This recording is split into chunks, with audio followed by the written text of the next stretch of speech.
I'm supposed to be doing this presentation with a colleague, Atu Yosin. He's currently trying to find a seat on a flight. So I'll be taking that position as well, so I'll do all together. Okay, so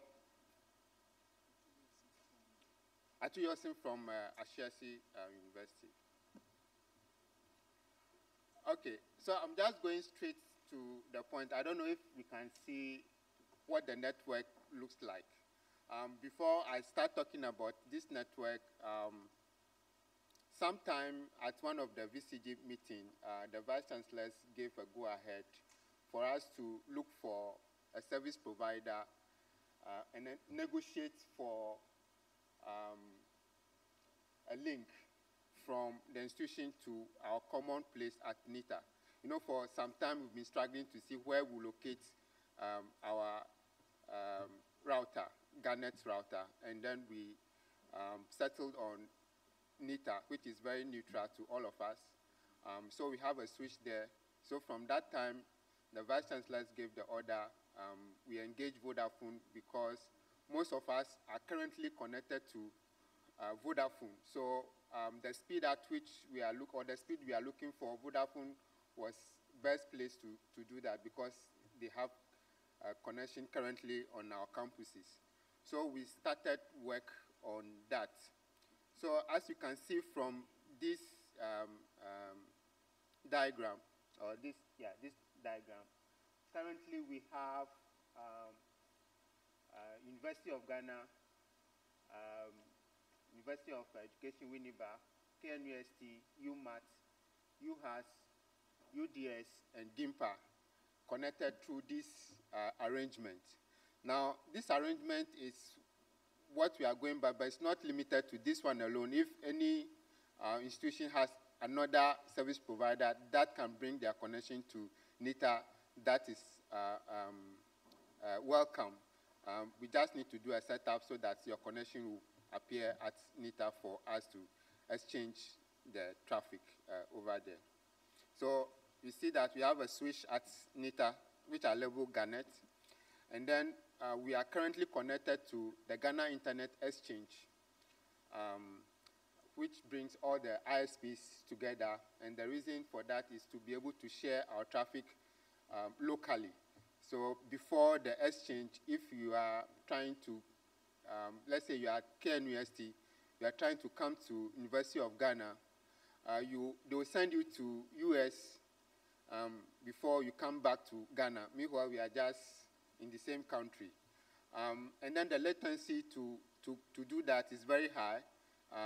We have maybe 300 milliseconds, sometimes 500 milliseconds. Depending on your congestion on your network, the latency can be anything. It can be 1,000 milliseconds. So the Ghana Internet Exchange seeks to bring all the service providers together to exchange traffic locally. So if you are on MTN or you are on Vodafone and we are in the same country, we are able to exchange traffic without leaving the country before coming back. So that increases the speed, efficiency in the network as well. So we are connected to the exchange. And then on the link, you see that we have a future connection, the dotted, let me see, I think this thing, does it work? How does it work? Okay, yeah, good. This is the future connection, which is supposed to link to Workrent. So the network, as it is presently, there's no internet connected to our switch or our router that is located at NITA. There's no internet connected to it.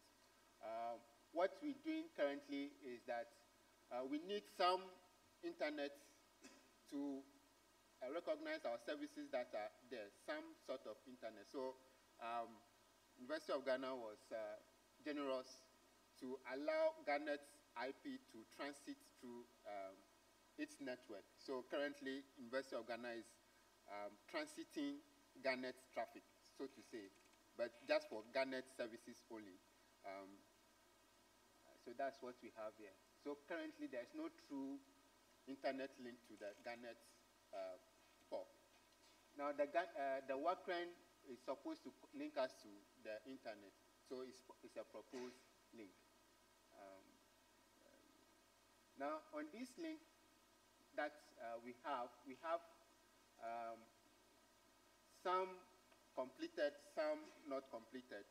If I say completed, to be able to have this network, you want to marry the two networks together, your existing network and then Garnet network.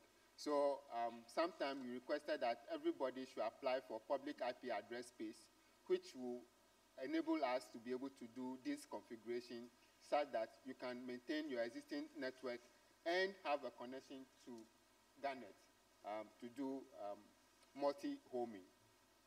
So thankfully, all these institutions, all of them, they have public IP address space after a long struggle.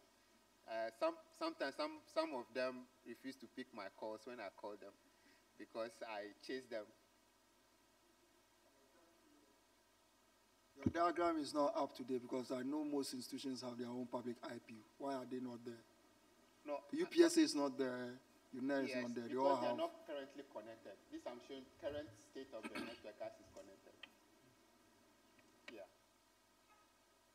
So, University of Ghana finished the configuration. We have our primary internet connection to Vodafone, and then have another connection to Garnet, and it's seamless. We don't see any difficulty in that. The traffic, if it's on Garnet link, it will pass there without you having to do anything. If it's going to Vodafone, it will go to Vodafone without you having to do anything. So that is completed. UEW is also completed. They're also able to run, they integrate the Garnet network with their existing network. So it's not, Garnet is not isolated in a room, it's integrated into their network. KNUST is also same. UMAT, same. UHAS, they have BGP set up, but it's not integrated into their network. So if you want to be on Garnet network, you have to go to some room that has a switch connected to that router before you're able to access Garnet network. That is not what we are hoping to achieve. We want the network to be integrated. So that is not completed yet. UDS is the same. They also have a router BGP setup, but it's not integrated. So the IP address they have, they are not using it as at now. GIMPA, the BGP is not set up. The link is established. So from GIMPA to the Garnet router, you can get there, but the BGP is not established. They were to get their AS number, but they've been dodging for some time now. But I think they are back online now. So I'm sure we'll get back to work to complete that.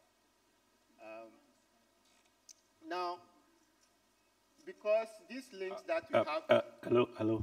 Mr. Togo. Yes. In fact, if I consider the parameters you give for GIMPA, Yes. I am from Central University. I think we are in the same bracket as GIMPA. Yeah. And hence, I'm expecting Central University to be there. Yeah. You don't have any physical link from your campus to the Garnet router. Remember, GIMPA has. we used to have when we were on main one. You say you used to. Yes. So the graph, the diagram is just representing what the state is. We have an AS number, we have a public IP. But you don't have a physical link. Okay, Mr. Togo. Yes. Okay. I'll kindly indulge us to wait for him to finish the presentation so that we will allow for questions and discussions. So let's allow him to finish. But you can write down your comments, contributions, and then when he's done, you can ask. Thank you. Yeah, so in setting up this link, we know that there's a cost element to go with it. So at the time we were asking Vodafone to do this because we knew that there's no real traffic going on. We asked that people go for the least capacity as possible so that the monthly recurrent cost that we have to pay for these circuits will not be so much. so most of the institution, they have 10 meg for this link capacity. So we have UMAT, UEW, UDS, GIMPA, UHAS. I just got to know that when they were setting up the link, they did STM1. University of Ghana is STM1. KNUS is also STM1. We asked for that one because we wanted to pass traffic on that link to access the center. So this is a service that is available. I'll move to the next slide and then we'll see what is there. So we have this setup here. So we have the Internet Exchange and Garnet sitting at NITA Data Center.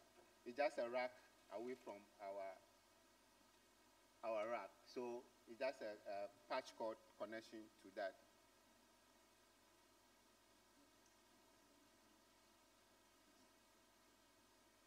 So as I said, just going over it, we have UG fully integrated, KNUST fully integrated, UEW fully integrated, UMAT fully integrated, UHAS not fully integrated, UDS, BGP is established but not integrated, GIMPA connected, no BGP. So that's going over. So this is the states we have currently.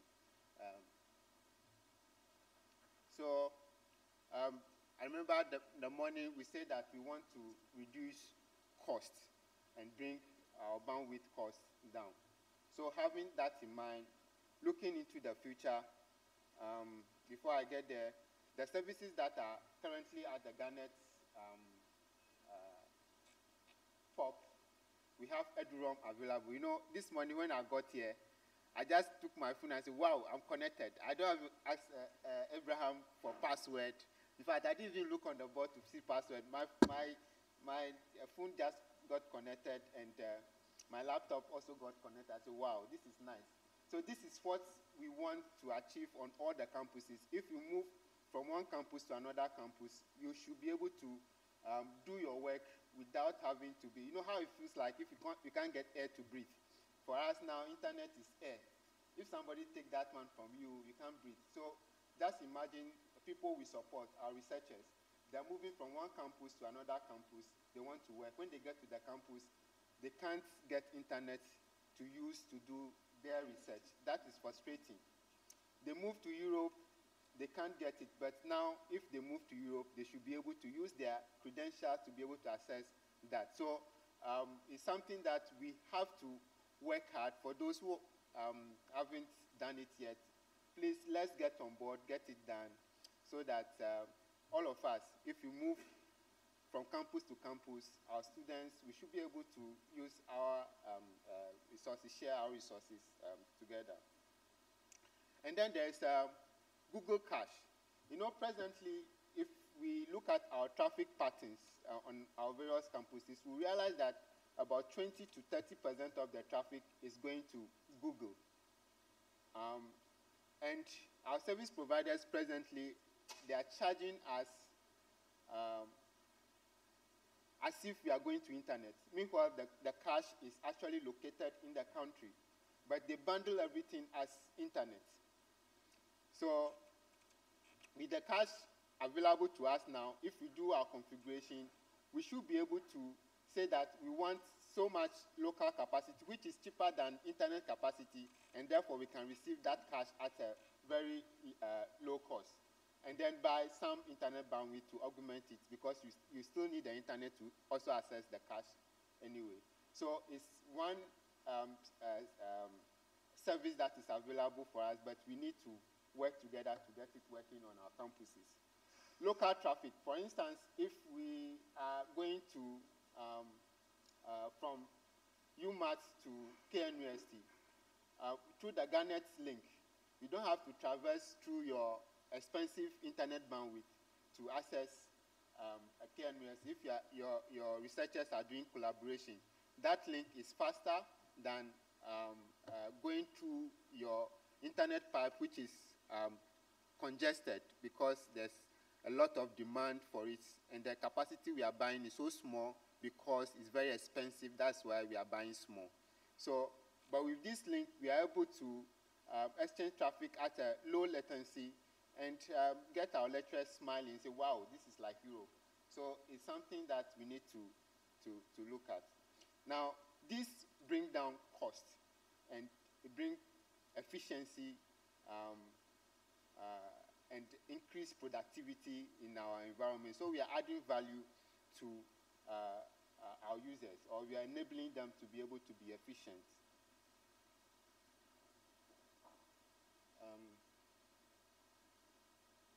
So moving on, to be able to reduce costs and do that, we just have to take advantage of what is presently available, what we have currently in the country. Sometime probably we have to start building our own fiber infrastructure to link the universities together, but that will not make economic sense because it's so huge to put these infrastructures in place. And then you need to have personnel to be able to maintain. If there's a fiber cut, they need to go and fix these fiber cuts and to get you up and running. So in our future design, we're just looking at taking advantage of our existing infrastructure and then leveraging on that to build our network. So what are we doing? So currently, we have Vodafone, which covers most part of the country. We have a new group that is used to be Project Link, Google Project Link, which has now changed to C-Square. And then we have MTN, also covered huge part of the country. We have Tigo and Airtel, that is also, they also have fiber infrastructure in the country. I forgot to add Glo. Glo is missing here, but it's there. With this idea, we are just taking advantage of this infrastructure. So how do we use this infrastructure? So every institution can get hooked onto any of these existing infrastructure. So for instance, like what we are doing now, Vodafone created a layer 2 circuit for us on their fiber infrastructure. So we have our routing control. They don't route for us. We do our routing. So they have a layer 2 circuit from, let's say, University of Ghana to NITA. And then there's a layer 2 circuit from KNUST to NITA through their network. UMAT the same. So extending that, C-Square also has their fiber infrastructure. So we can engage C-Square to connect our institutions and then link them to NITA. So these are various STM1 bundles that we can buy from these service providers. And then the service providers are taking 10 gig links to the Garnet router. So these thick black lines are 10 gig links. So C-Square also doing same, and then MTN is also doing the same. And then Tigo will also do same. Anybody who is coming on this network will have to bring their connection to the Garnet router, which is connected to Ghana Internet Exchange, which has the Google Cache attached to it. So bingo, we have our cache. Our users can enjoy YouTube. Right now on Legon campus, we have to cut YouTube during certain part of the day because from observation, YouTube this day is optimized in such a way that when it's there, it's like a tractor. It pushes every traffic aside and takes charge of the bandwidth. So nothing is moving, but YouTube is working fine. And any bandwidth that is available, YouTube will feel it and feel very comfortable. If you want to go to any other site, it's very slow, sluggish. It's not going, but YouTube is working. So that is the challenge today. But we have YouTube locally, but we are paying for it as international capacity. Can we take advantage of that through this network? Yes, we can. We can take advantage of that. Then we currently working to establish the link between Workframe router and the Garnet POP. I think the contract has been signed for May 1 to bring this link here. In fact, this link was negotiated from C-Square, but because we are currently working on our ISP license, we couldn't engage C-Square directly. So we needed to work through the back door to get May 1 bring the link on our terms so that we still enjoy our negotiation ability. So we have this link coming to NITA. Now, when this link is established, Wakren is ready to start piping the bandwidth that they have signed with May 1 to the Garnet router. So all the people who are connected there can start. We use it as a test. We are testing. We are not paying for it at that stage yet. So we try to test the capacity and see how things are working. So that's what we are working on presently. And this traffic, mind you, is internet and research and education traffic. So it's not just internet alone, but it has research and education component. So what is going to happen in the very near future is that the telcos are going to start dropping their prices because they know that we are coming together. In fact, we've been at this thing for so long a time. Anytime they see that we are coming together, they start talking to individual. We can bring the bandwidth down. I mean, we are with you already, so why don't you take it? It's so cheap. Can't you take it? Then it's like, oh, okay. If you are there already, let us not move. We just stay with Vodafone, or we stay with whoever we are operating with now. And that is going to happen. But I think we need to look at this from the point that it's not just internet, it's go beyond internet. Our ability to be able to share resources. For instance, with this network established, we can come together as Garnet and say that all of us, or most of us, subscribe to IEEE, for instance, and we spend the same amount, maybe if not some more. And our students don't use it, because when we are going to procure it, we use the number of students we have in our institution to subscribe. But the reality is that a small fraction of students access these resources, but yet we pay amount for everybody. So we are losing so much.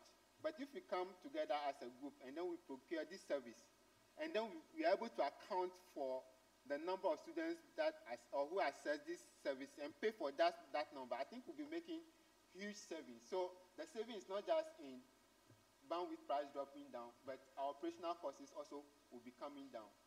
And KNUST has a HPC facility, which maybe they are not utilizing fully, but because of our network and the capacity that we'll be having between our network, it will be easier for, let's say, AIMS, who is struggling with computing resources, to be able to say that, okay, can we have this understanding that our students will be able to access your facility because we know ourselves, we'll be able to authenticate properly on your network. Therefore, there's no security issue, and we can submit jobs and run it. We don't have to fly it to South Africa or fly it to somewhere to be able to compute job and then put it on a hard drive and fly back to analyze it. It's a challenge. Currently, some of our faculty travel out of our campuses to Europe to go and analyze just the data and come back because they are not able to get the resources to be able to do that.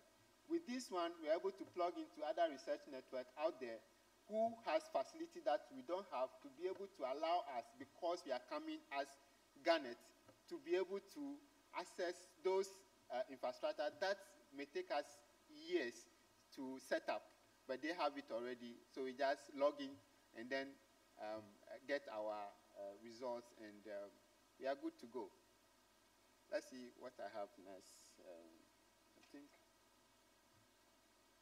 I think that's about it. I just want to make it very straight, and if it's not clear, anybody wants any clarification, I'll take that and try to explain it further. Thank you. Okay, the floor is open for questions, comments, and contributions. Please keep your contribution or comment as brief, concise, and straightforward as much as possible.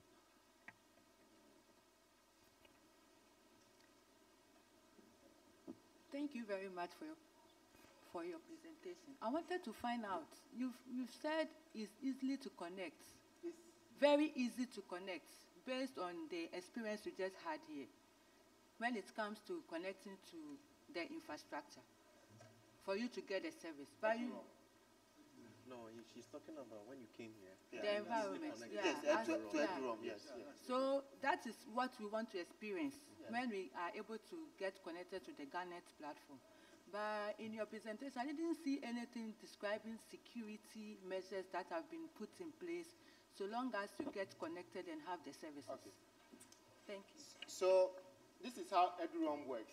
Edurom, it works based on trust relationship. Okay, so we are saying that we know all the people that are on campus. We can vouch for them that, yes, they are on our campus. We have our authentication system on our campus, right? So, and I'm telling KNUST that, yes, this person, when he comes, I can certify that I know this person and he's from University of Ghana, and I can vouch for that. And the KNUST will say, okay, if that is the case, I know you are my brother, and you tell me that this is okay, so I will accept that. So it will grant the person access. So how it works is that it gives the local provider control of who is on that network. So first of all, you need to have your authentication system set up on your campus, that you're able to authenticate everybody that is on your campus. If you can do that, then that information can be shared with your sister university that, okay, now I can tell that this person is okay, and therefore if he comes, we can accept this person. And also, going to Europe, they know that we say that we know these people. Therefore, if they come to us, we should allow them because of the relationship that we have established. I don't know if I made it clear. So security-wise, it's cleared from your campus. So everybody, every service provider is responsible for making sure that their campus is clear. If you violate it, they'll take you out of the network. So there is a Garnet level, and all the institutions are connecting to Garnet. And then Garnet is connecting to Africa, that's Workrent. And Workrent is also connecting to other European organizations as well. So now, today, if you have Edurom working, you go to UK, and you open your laptop or your phone, you are connected. I mean, you don't even have to ask anybody, you are on. And they can trace it back to your home country. Now, the problem with shared password is that it's not secure. When you share password, that password becomes popular, and then anybody can get to use it. And you can't hold anybody responsible. You can't trace it to anybody. But with Edurom, you can trace it back to the campus where the person is coming from. Hello, Togo. Yes, if you violate it. Yes. And you are taking off. Yes. There are certain requirements You have to that do. you need to fulfill, stringent requirements you need to fulfill to be able to come back or to be able to be connected. Togo. Yeah, so security is key in this environment. Yeah. Togo. I think it comes back to the standardization that one of our brothers raised. Most of the campuses are complaining. They don't know what to do to get connected to Edurom. So as one of the technical members of the I think you need to maybe come out with a standard for them.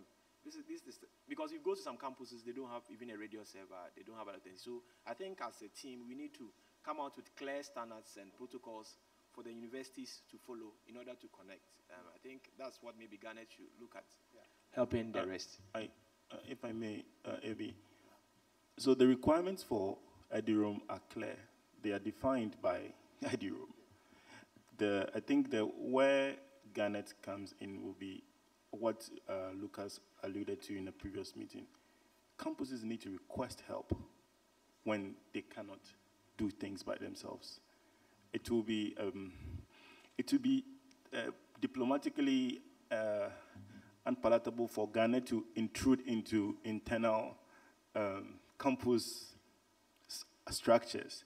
If, for instance, AIMS, we have not deployed Edurom, by the way. If we decide we don't have the technical capacity to do Edurom by ourselves, it's our responsibility to contact Garnet, the technical team. There's a core team, and say, can you help us? Of course, some of these things are not free because someone has to fall into a car and drive to your campus, for instance, and help in accommodation and things. You need to solve all of that and ask for help. So what we should emphasize is do not hesitate to ask for help. So I think that is where the problem is, because there is a natural hesitation regarding asking for help. Maybe it shows you don't know something, but please, this is why we are here. Do not hesitate to ask for help, not just for Eduroam, but for everything else, your IP resources, anything at all that is necessary for Garnet. Yeah, but Mr. Kamfui, it goes back to the question that people are not even clear. You said their policy is all right, but in this forum, a lot of people don't even know the standards. You said it's there, but how well have we exposed our friends to the standards? As you're saying, if there are no standards, sometimes when things come from Garnet, it helps. If you tell, maybe the university needs an equipment or something to do it. If it's coming from the university, they will not take it serious, sometimes internally. But when maybe Garnet or a higher institution or VCG or NCT brings it up, the university takes it seriously. I fully understand. So that's what I see now where you are coming from. Okay, thank you. Okay, I think, you both made the point fantastic.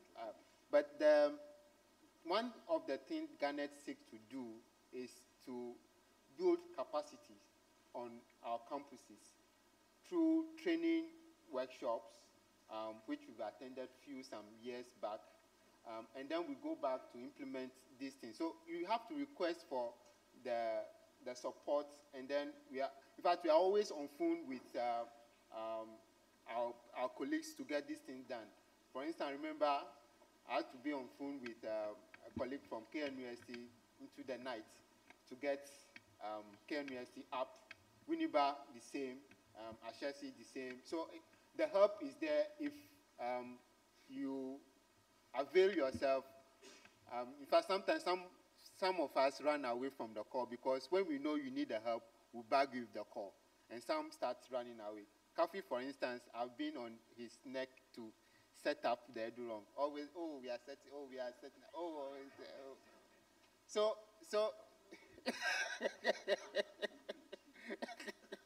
so one of the things that we seek to do is to help ourselves to build capacity, because we recognize that we don't have equal strength on all the campuses. But how do we get to that point? By going to training workshops together. And after those training workshops, a campus that will host the training workshop, one of the things, for instance, is that after the workshop, a core team could stay behind and look at your critical needs and help you solve that need at that moment for hosting the workshop. So with that, gradually, everybody is getting to that level, and at a point, everybody is able to, talk at the same wavelength. Yes. Yes. Chairman, at the meeting we had with the World Bank rep, after that meeting, we ourselves had our caucus meeting. We were able to convince the World Bank guy in fact, it was a submission made by Lucas, that there was a need for the World Bank to support us, especially those that were crawling in terms of infrastructural needs. And he mentioned that they had some $3 million, and they had started spending the $3 million. So we even indicated, even if we have started spending the $3 million, whatever is left, you Fabra. He immediately told us that we should put a paper and submit it to him. And we, in our caucus meeting, decided that let us put together a proposal. And that proposal should indicate our current state and where we will be to be comfortable in terms of getting Garnet, getting Eduroam, getting whatever we think we are getting on this platform. Unfortunately, brothers and sisters, as we speak, I'm not sure we have responded to this request. We're expecting to have submitted that proposal as we planned the week after we had met the World Bank man, so that it would take us very, very serious. But as we speak in this forum, we have not been able to submit that proposal because information flowing from the campuses, wherever you are, has not been able to be received. We have not received anything. So and we cannot sit at the center and conjecture. When you sit at the center and conjecture, they'll say, look, IT is not conjecturing. That is not about conjecturing. You will live in a fool's paradise if you start going that direction. And they will not take us serious, and for that matter, they may throw us out immediately, and we may lose friendship from that angle. So on this, I would like to appeal to all of us that as early as yesterday, let's get our what do you call that, needs and our status to look at, so that we begin to cost whatever the situation will be, to go, to be able to cost, and then we submit the proposal. However, it will take, I think we have even asked for some 1.8 million. 1.2 they were crying, but let's put something there. Whatever they can give us, let them give to us, and then we'll use those ones to be able to move forward. Because you are hungry, somebody's ready to give you some cake, take it, no matter how small it is, and then we can move forward from there. Thank you. Yeah, thank you very much. I'm Emmanuel. Yeah, I'm wondering why some institutions, according to your presentations, have met some of the requirements, like they prepared them, but you've not connected them. What is preventing you from actually physically connecting them? And I also want to know what cost components institutions have to bear in terms of initial costs, maybe for equipment and recurrent, if you can deliberate a bit on that. Okay, I think the cost, is it Methodist? Methodist University, yes. Okay, so the cost element is coming in the next presentation, so that will be done. But the reason why some of the institutions are not connected is that they did not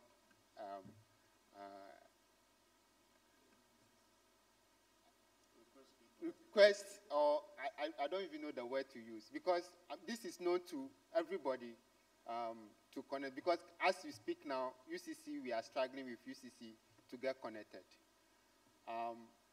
Through what we have negotiated for everybody to be connected, we've been to UCC campus like 4 times. And on all the occasions, they send us away. They say they are not ready. So what do? You can't do anything, right? You wait. When they are ready, then you get connected. But I think we have to own the process, because nobody is going, at this stage, we don't have Garnet staff that is going from campus to campus. We are volunteering to get this thing done, but we believe the cause that we are fighting. And we know that at the end of the day, all of us will benefit from it, because we all face the same challenge, the same congested internet link. Or every time they call you, internet is very slow. I don't think any institution here even KNUST that has a 1.6 gig link, I don't think they stop hearing that the internet is slow. I think they still hear that. So it's everywhere. So coming together to solve the problem, some people think that some group should do it and give it to us, but I think we should all put our hands on the wheel and push it so that we all get there together. If we leave it to just some few people, we will not move faster. And unfortunately, sometimes when the few people are moving, some people tackle you from behind, so you will fall down. Okay, we'll take a question from him. Thank you. Then we take Mr. Garden City University. Yeah, I've heard many things through the comments and presentations. I've heard the objectives. I've heard the various stages that we need to use to connect. There are outputs and there are benefits and there are requirements. So let's say in just 1 or 2 piece manual, can we align these things simply? Objectives, requirements, the stages that you must reach, the outputs and the benefits that you must get from there, and then put timeline to it. Just 1 page or 2 page thing, so that we can bloat it. Every institution has it. Paste it in your office. Have the numbers of who to call, at which stage you are. And because there are timelines, the team knows that they are being taxed for, let's say, the voluntary team knows that it is at work for this period. So if anybody is even granting resources for free, knows that it's for this duration, so that everybody knows, I'm here, I need to get here. I need this and this, I need to call this person quickly so that we can move. Because it looks like, the cost is coming in another presentation. The benefits are in another one. Another thing is somewhere else. So let's put all these things together on one page and give it to everybody so that we give ourselves timelines. Then we move.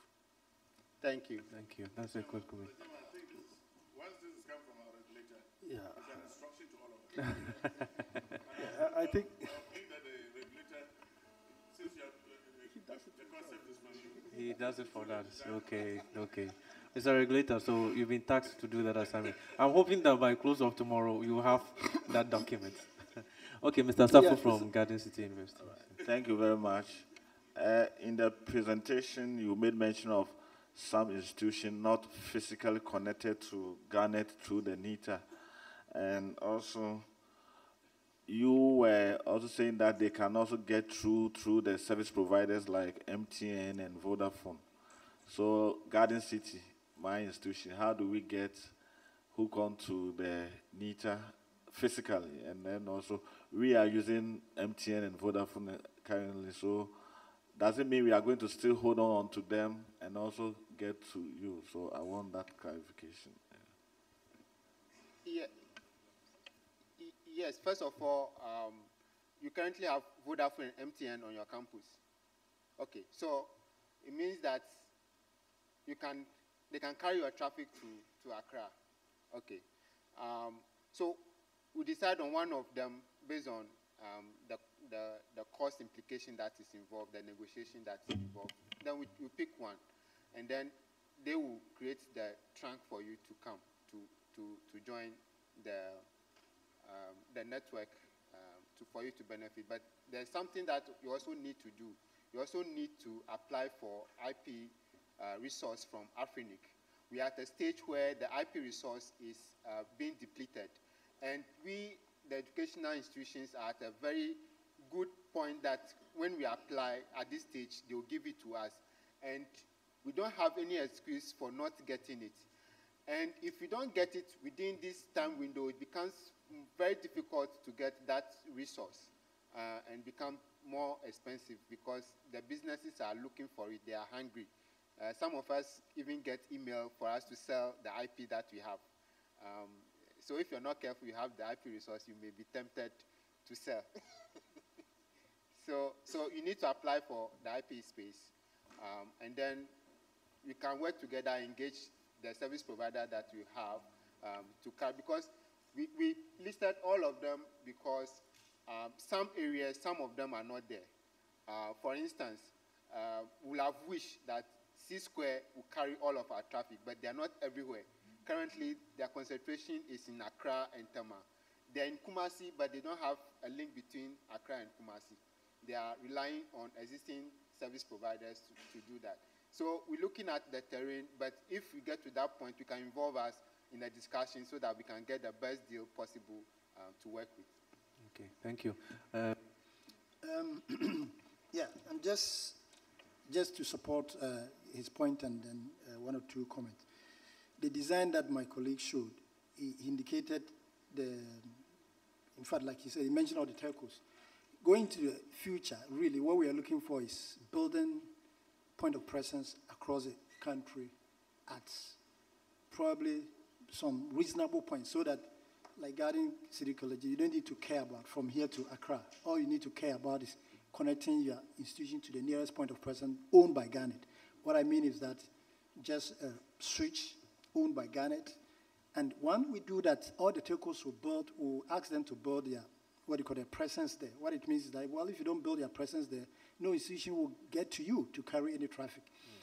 That's what the people have done, I mean, all over the world. So if we have a point of presence here in Tamale, if we have, let's say, 3 more, apart from what is in Accra, Western, Central, Northern, or whatever, depending on our appreciation, then you won't have to worry about it at all. You just get a circuit to the nearest point of presence owned by Garnet, and then Garnet will have to carry it through from here to Tema or to Accra.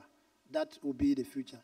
And again, I think the suggestion, the 10 gig that my colleague mentioned, if I look at it, it is not looking into the future too much for me, because 10 gig between KNUST and Legon, we can take about 6 gig. So what happens to the rest? So I think that the engagement with the telcos would have to be probably reviewed, so that they should be looking at 40 gig now, 40 gig immediately, and to look at getting us to 100 gig. UK, the universities have moved from 40 gig to 100 gig. We are not yet there, but the way it is that if we are building it, let's make sure we won't have to re-spend money after we have built it. So again, all I'm saying is that the design, of course, it comes back to if we have a permanent staff, the design will be there, knowing that, okay, we have 4 points of presence within Ghana. You look at where you are closer to, you just get a circuit cheaper, and then the rest of the backbone will be done by Ghana negotiation. And that is, I think, that's where we'll be. And again, currently, I think the 10 gig, we need to renegotiate with the telcos. 10 gig, my brother, is not a good thing, because as soon as we all come on board, 10 gig will be nothing. Legon and KNUST will take about half. What happens to UCC or the other universities? So I think that most of the products are there. 40 gig are cheaper still. Now, we don't want to go to 100 gig. So that's my comment. And I think that if we had a structure going, the point of presence must be done across the country appropriately. Not that everybody has to get a second. And you don't care whoever carries you. For example, 2008, most of the institutions in UK were being carried by British Telecom. But because they open up, the regulator opened up, a recent visit to some of the institutions are using Virgin Telco, which provides a cheaper 100 gig to the point of presence. We are not yet there, but let's not concentrate on whichever provider. If we get our point of presence, all the providers will come there. They will come and put their switches there so that they can engage with Garnet and get cheaper. But as we do it, don't let us build something we'll have to replace in the next few years. Okay. My boss will say that I was telling him we're ready for the future when we had a router. We're thinking about 1 gig, and just 3-4 years down the line, we need a 10 gig. And our router can take 10 gig, but to go and buy only that card alone was like buying a new router. You see, it's not good return of investment. So as we are investing now, let's look the nearest. I told Togo standing out there when I joined university 2008 that IPv6, UK, we started it 10 years. We are not going to have it on 10 years. I said, at least 10 years. He was smiling. He said, no, said, this can never be true. As he's standing there, IPv6 is not standing. Let's invest appropriately for now. And I'm saying that let's look at 40 gig now to be upgraded to 100 gig. The 10 gig is too small. That's my view. Thank you, Mr. Boache. I'll take a question from Steve. Okay, let me identify my Thank you, speakers. Mr. 1, Mr. 2, Chairman. 3, then we'll. Thank you, You Mr. have Chairman. another comment? Please go on. Yes, I also think that most of the institutions here are not aware with the requirement of Garnet. Like you were saying, you are supposed to get some resources. You realize that some institutions are new. I'm just using this case. Catholic University is not aware they are supposed to get IP resources. So what is Garnet also doing to educate the other institutions to get all these resources? We are saying we want to really connect all the institutions so that we can get bandwidth purchase at a cheaper rate. But what is Garnet also doing as an entity to help other institutions? So let's think through and find a way we can engage all the institutions. So it shouldn't be UG, UST, UMAT kind of. It's all institutions. So like we are saying, we want to help all the institutions, but let's try to do things to help the other institutions to also come up to that stage. Thank you for your contribution. Kafi, we'll take you, then we'll take AB. Is it a question? Yes, so a what comment? is Garnet also doing? At the moment, Garnet, as has been said previously, we don't have core staff working. We are volunteer. In fact, we are all part of Garnet, and all of us need to bring our services to bear to work. It's not like somebody is there doing it for Garnet. So we are currently in a transition, and we are evangelists of Garnet. And what we know, we need to spread it. It's just like knowing the good news. You don't keep it to yourself, we spread it. You know, what happens in the past is that we come for meetings, and we discuss things and agree on things to do, and we go back to our institutions, and nobody does anything until the next meeting before oh, we have not done this one. So we need to get involved. We don't have to wait for anybody to do it for us. We need to get involved and get it done. If you have a challenge, we ask ourselves, I may not have the answer, Kafi may not have the answer, but together we may come up with an idea that will solve the problem. But if you are sitting somewhere that somebody is coming to do it for us, that at this stage is very difficult. Remember, we are taking off. And taking off, we need people to start it. And all of us here, I mean, we need to get on board. Mr. Boachi, the 40 gig is a fantastic idea. I think we'll go for that. But then I think it's just fair that we grow with the demand as demand comes. Because currently people have some commitments. They're not going to cut it off immediately. They're going to grow gradually. So I think as we go, we plan to go that. But the thing is that the equipment that we have has the capability to take 40 gigs. So that is very comforting. So currently, the institutions that are connecting, they're just connecting to the nearest pop of their service provider so that the service provider can carry them. They don't have to worry about how they get to wherever. The service provider will just carry them forward, because at this stage, the resources is very limited. The POPs, in fact, we thought about it, but the POPs, very good, but it needs to be maintained. And as presently, we don't have the core staff, it will be an overhead that will be challenged, but it's something that for the future we have to carry forward. Thank you very much. Mr. Chairman, you know, in my earlier submission, I had, excuse me, I had indicated that we would be getting a technical team from amongst us who will be paying campus visitations. The campus visitations to help us even to identify what is the level, what is the situation on the ground. That ground inspection will help all of us. Now, the mere fact that we have even been able to get Catholic University here, PUC here, Methodist here, is an indication that we are expanding the information flow. If Catholic University, for instance, or Methodist University is unable to even have anything on the ground, this meeting would be able to let us know what is their level, where can we go from there. And that technical team will be able to then advise Garnet, which will then move to Ministry of Communications, and for that matter to the World Bank, and see how best we can work things out. The information that we needed for the proposal writing is also very important. Even if Catholic University has nothing on the ground, it will be important for us to indicate religiously that we have nothing on the ground, and therefore we need this, that. At the end of the day, the services that were provided by Garnet, the services that were provided as a consequence of that, would improve our student reach, would improve our research reach, because it's supposed to be academic as well as research. And before we leave here, if we can have that information on the ground, I mean, for us, it will be very, very helpful. Thank you. Kafui. Thank you, Mr. Chairman. Okay.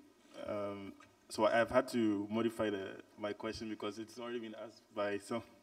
Okay, but here's where I want to ask. Yeah, I see two things regarding the current state and where we want to be. There are institutions with already significant commitments to telcos, and there are others, smaller ones, predominantly, I suspect, that do not have such commitments and will be willing to switch to Garnet as primary links. But for the bigger ones who have deals with MTN and Vodafone, for instance, currently, at least in AIMS's experience, the telcos don't differentiate between domestic and international traffic. So it's a serious problem for us where we run the risk of paying international rates for AIMS at completely local circuits, because what we plan at AIMS is to switch from our current provider to the Garnet network. And so we will be interested in a local circuits provided by, say, Vodafone to the NITA data center. But we run the risk of paying international rates for that. And that's something I was wondering if you had any thoughts about how to get around that. Okay. So for that, the game is numbers. The more you show you can buy, the more negotiating power you have.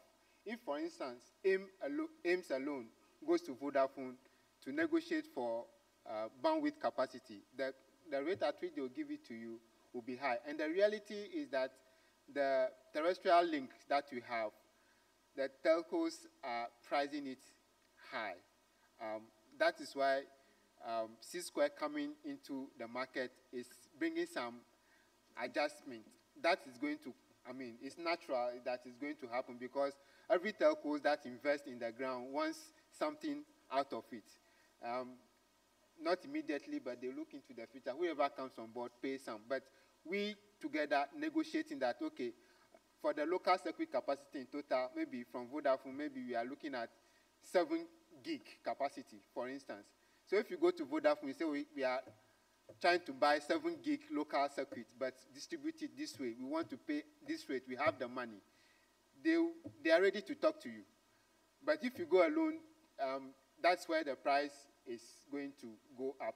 As we speak, we are currently negotiating with Vodafone to give us a juicy price. That's very interesting, which they look positive. It looks like we're going to get that. So. Okay, so so I was just setting up for the follow-up question. So here's what I think that the economies of scale you are referring to is what we need to focus on. That is it true? Is it the case? I'm saying this for the benefit of the whole group here. Is it the case that Garnet will take ownership of negotiating the local circuit rates on behalf of all its members, so that current members and future members that come in will benefit from that same low rate? Yes, that's what it is. Okay, thank you very much. I'll take a question from Abraham, then we'll come to you. Okay, mine is not really a question, but a contribution. It's a contribution, To add to what Mr. Francis of UG said, for example, on campus here, NITA has their backup data center here with a circuit right from Accra. So as we look at designs, we may have to look at that where NITA, I'm sad NITA was not around. So that at least the Kumasi and some of the universities who are close by, we'll see how best we can work with NITA since they have their backup data center here to see how best we can get down to Accra. That's just what I wanted to say. Okay. Yeah. Thank you very much. Like those in the northern sector. I'm talking about those from the Ashanti and beyond. Okay. Yeah, I think my colleagues, Mr. Boache and Kafu, they've already taken the wind off my sail. But the fact of the matter is, we need to, the initial bandwidth that you're looking at, I think the 10G is too small. Very, very small. Because, is it for West Africa or for? The 10G, Wakren link. It's a Wakren link. The Wakren 10 gig. Yes. Which of the links are you? I'm talking about the Garnet 10G link. Yeah, from where to where? From Garnet to the various institutions. Is it 10G link or? No, from Garnet to the various institutions. It's a bundle of STM1. So you like you are talking about this link. This one. The 10G link. This one. This one. This one. Yeah, the Wakren link. Okay, so this is coming from Wakren to Garnet. Yes. Okay. So, yeah. Okay, so this is a dark fiber, so the capacity can be increased any time. Just change the end and it's a dark fiber. Between Wakren and Garnet? Yes. Oh, okay. Yeah. The reason why it's like this is that whatever capacity that you ask for now, you pay for that capacity. But we want to be able to say that, okay, we are using 9 gig, or we have reached 9 gig. We reach 9 gig, and therefore we need to increase that capacity. But right now, if you get this like 40 gig, you pay for 40 gig, but you may not be using 40 gig, and that money you pay anyway. So it doesn't make. It's just like going to buy tomatoes, 1 truck, knowing that your customers may not consume 1 truck of tomatoes. By the time you realize the tomatoes is spoiled, you do not get it at the price that you. Yes. In fact, yes. So it's always. It doesn't make economic sense. That's what you're trying to say. So we agree. Well, but the fact of the matter is, looking at some of the investees, if Ken University can have 4 gig, UG 4 gig. For myself, I have a 20G router there, waiting to be connected. Yeah, So I don't think the problem is with the capacity, because I can tell you, C-Square was sharing experience with me yesterday. It says that customers push them to bury fiber, hoping to take capacity. But since they buried the fiber to date, not even one was taken. And that money is locked there. They are not getting any return on investment. Yesterday, I happened to be in a meeting that he was having remotely. And their what do you call it? Their sponsors, or what do you call them? There are people who are funding them. They are interested in how much they are making. In fact, they told them that they have done so much, they have achieved this percentage. Then the guy says, how much is coming in? That is what he wants to know. How much is coming in? So, for this one, the good news is that once it can be increased as the demand comes, that is fantastic. But if it's like we are not able to increase it, we are at the dead end, then we have a problem. But that is not the case. Well, so rest assured that if you want it, it will be available. Okay, but the fact of the matter is, I think as we gathered here, to be on a safer side, one other thing is probably for members who are interested in the link to probably give their needs. In order for us to probably plan and get to know the exact amount of link that we actually need. And for us, probably by March, we want to fully move to Garnet. You are not looking at any other way. And I think everybody must be looking at the same target, except probably KNSC who are tied in. Look, and let's not think about KNSC too much. Let's move on. Let's all make a decision that we don't do any more commitment with the telcos, because individually we'll fail, but together we would benefit mostly. Okay, we'll take a question from,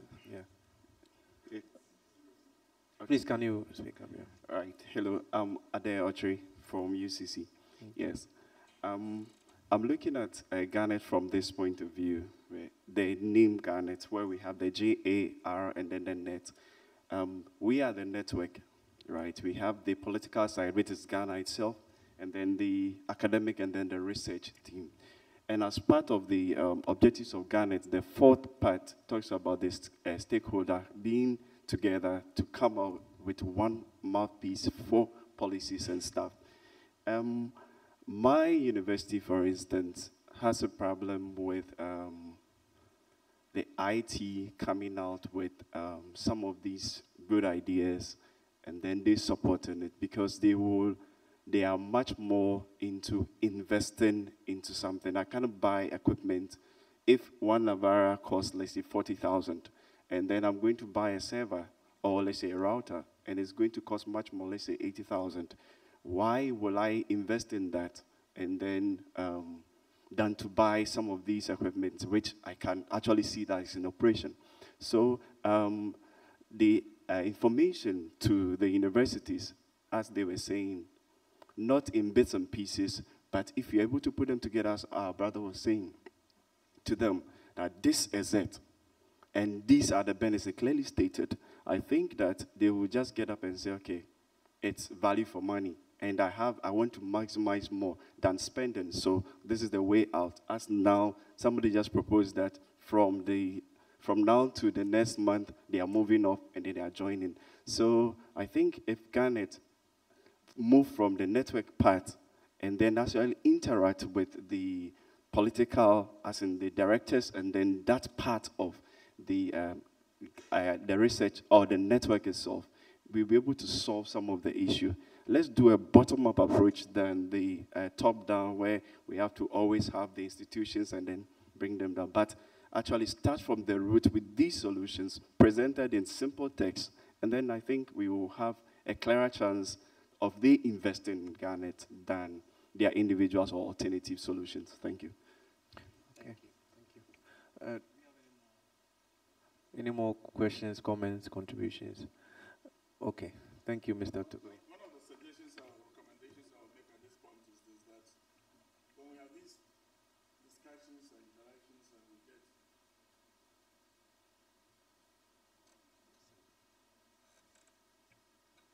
Okay. When we are able to have these interactions and we pick pieces of information, your ICT directors, we work to our vice chancellors. Let's religiously update them. Because from the secretariat, we realize that most vice chancellors are in the dark about what is going on. And this will not help us as directors champion our own cause. Because someday, sometime, we will want to feel proud that we caused this to happen. But if your vice chancellor is in the dark, and I've had several occasions and several interactions, some vice chancellors who do not know what is going on. I do not want to go and tell that your IC director is keeping the information. I may be causing a dismissal. And that is also not good for the institution. If the students go on rampage because of that, it may be another problem. So let's share the ideas, whatever we learn, what you are saying here has been done. But it's unfortunate that the ladder has not been fully briefed. So let's share the ideas up the hill. And we will even attract the sympathy of the top in whatever proposal we write and to facilitate our work down there. Thank you. Okay, thank you. I'll also make a submission in the petition, and I'll say, oh, okay. Yes, Mr. Kaba, I think that it would be good if whatever the directors agreed on is documented and presented to the Vice Chancellor, because sometimes you talk to them and they have a different view. I don't know what interaction goes on at that level. You explain things to them and they think, oh, no, this is not what we were told. Okay, so I think that it should be in writing. Okay, this is what is coming from Ghana. Okay, and I think that they will take it at that level than just the directors meeting them and just telling them what we believe, okay, or what has been discussed and agreed amongst us. I think that if it's in writing, it will carry more weight. Okay. We will need to end this session soon. I'll take a last comment from Mr. Safu, and then we'll end. Kafu, I'm sure you can ask a question in the next session. Yes. Okay, Mr. Safu. Okay, thank you once again. And it's about this other body known as GHREN. My president, as from private university, is aware of this GHREN. Yesterday, when I informed him about this Garnet, she was saying, no, I don't like Garnet and this thing, GHREN. So we want to know the difference between the two. Yeah. Don't laugh. This is a serious, legitimate thing that needs to be addressed because very she's been briefed about this GHREN. She has even given me the form to fill so that we join the GHREN. There's the form here. And so coming to this forum, she didn't even want me to come here at all. I said, okay, let me go and see what they also have on the table. All right, thank you. Okay. Would you respond to that? Let me take it to some point, and then I would. Or do you want to touch on it in your next presentation? No, I don't have representation. Your name is listed here. Okay, please go on. Please go on. Please go on. I don't have any presentation for now. Let me just run you down a little bit of history. Let me just take you through history. 2010, Professor Dakubo late and one Benashan championed the issue of Garnet with Professor Kwenu and tried to convince the vice chancellors to buy into Garnet. They understood the thing, but they were not convinced. But we managed to go through the process of registering it in the first instance. Daku brought a bill of $348,000 US. That scared them immediately. So they were not ready immediately. You know, at that time, subvention was not coming and a lot of things. So they were not prepared to dole out $348,000 to run one secretariat. And in addition to that, there was a $10,000 per annum subscription for administrative purposes in the office. So that scared the vice chancellors. But continuously, we managed to scale the bridge. Dakubu passed on. On the day of Dakubu's departure, departure, Ben managed to get on his dying bed a signature on a letterhead that he, Ben, had been appointed the CEO and the executive secretary of Garnet, without the knowledge of the vice chancellors who had set up Garnet. Now, even the registration certificate that was at the Registrar General's office was not even with us. It was with Dakubu and Ben. So we were wondering where to even start from. We are now registered, but we don't have a certificate to operate. Ben issued letters in the name of Garnet without the knowledge of the principals of Garnet to the Minister of Education, to the World Bank, you name it, and attended even forums without the knowledge of the vice chancellors. Until the issue came up, some type of intelligence came around to the vice chancellors, and they decided to reorganize the board. I'm just giving the highlights. Reorganize the board. It was there and then, in the course of reorganizing the board, that certain documents came to our knowledge. Very, very disturbing documents, signed by Ben Eshan. So immediately we said, okay, Ben, who appointed you CEO and Executive Secretary of Ghana? He said Dakubu. He said Dakubu himself was appointed by somebody. So he could not in any way appoint another person when he was passing on. And in any case, if you were on a dying bed, you cannot even be, you can challenge that document in court. That you only forged his signature, but it could not have been Dakubu's signature. Well, so the Vice Chancellor decided that let's reorganize the board and get an interim board in place and put one of the Vice Chancellors, the Vice Chancellor for UHAS, in charge of the interim board. And a number of others were on. As we moved on, we realized that some monies that were now expected to come, Ben went to the World Bank and said the money should be paid to them. So we decided to write that. We held a meeting at Pram Pram, where we said, with the expertise of Ben, there was the need for us to incorporate him to us, and he should declare his son. He never declared. So at Pram Pram meeting, which the minutes are available, he decided to opt out. So we said, fine, take your go. And we said, we wrote to Minister of Education, Ministry of Communications, disclaiming him as a member of, because his letters had gone there acting on behalf of Ghana, even to NCA, National Communications Authority. They knew him rather than us.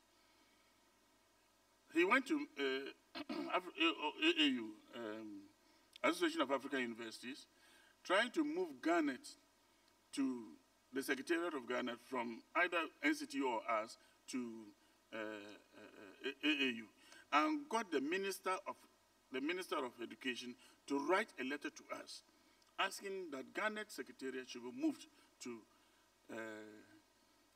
AAU. And we held a meeting with the then minister, and we said no, it was wrong for us to have moved the thing there. In fact, the minister was angry at that meeting, and that she had not been fully briefed about the situation on the ground. So we got ourselves explained off at the meeting with the minister. So we blocked him there. Now we are coming back outside only to realize that he had gone in, wanted to get the certificate that the NCA wanted to issue to us, the provisional license wanted to issue to us, to get that one for himself. But God being so good, we circumvented that one and paid off, collected our receipts for 2016, 2017, and 2018. So we have been we are now, what's the term? We are now licensed with the NCA to operate as such. So when we wrote these disclaimers, the Chief Director of the Ministry of Communications called us, and we went and had a meeting with him and indicated to him that, indeed, Ben is not with us. In any case, Garnet is not for a private issue. Garnet is for all tertiary institutions.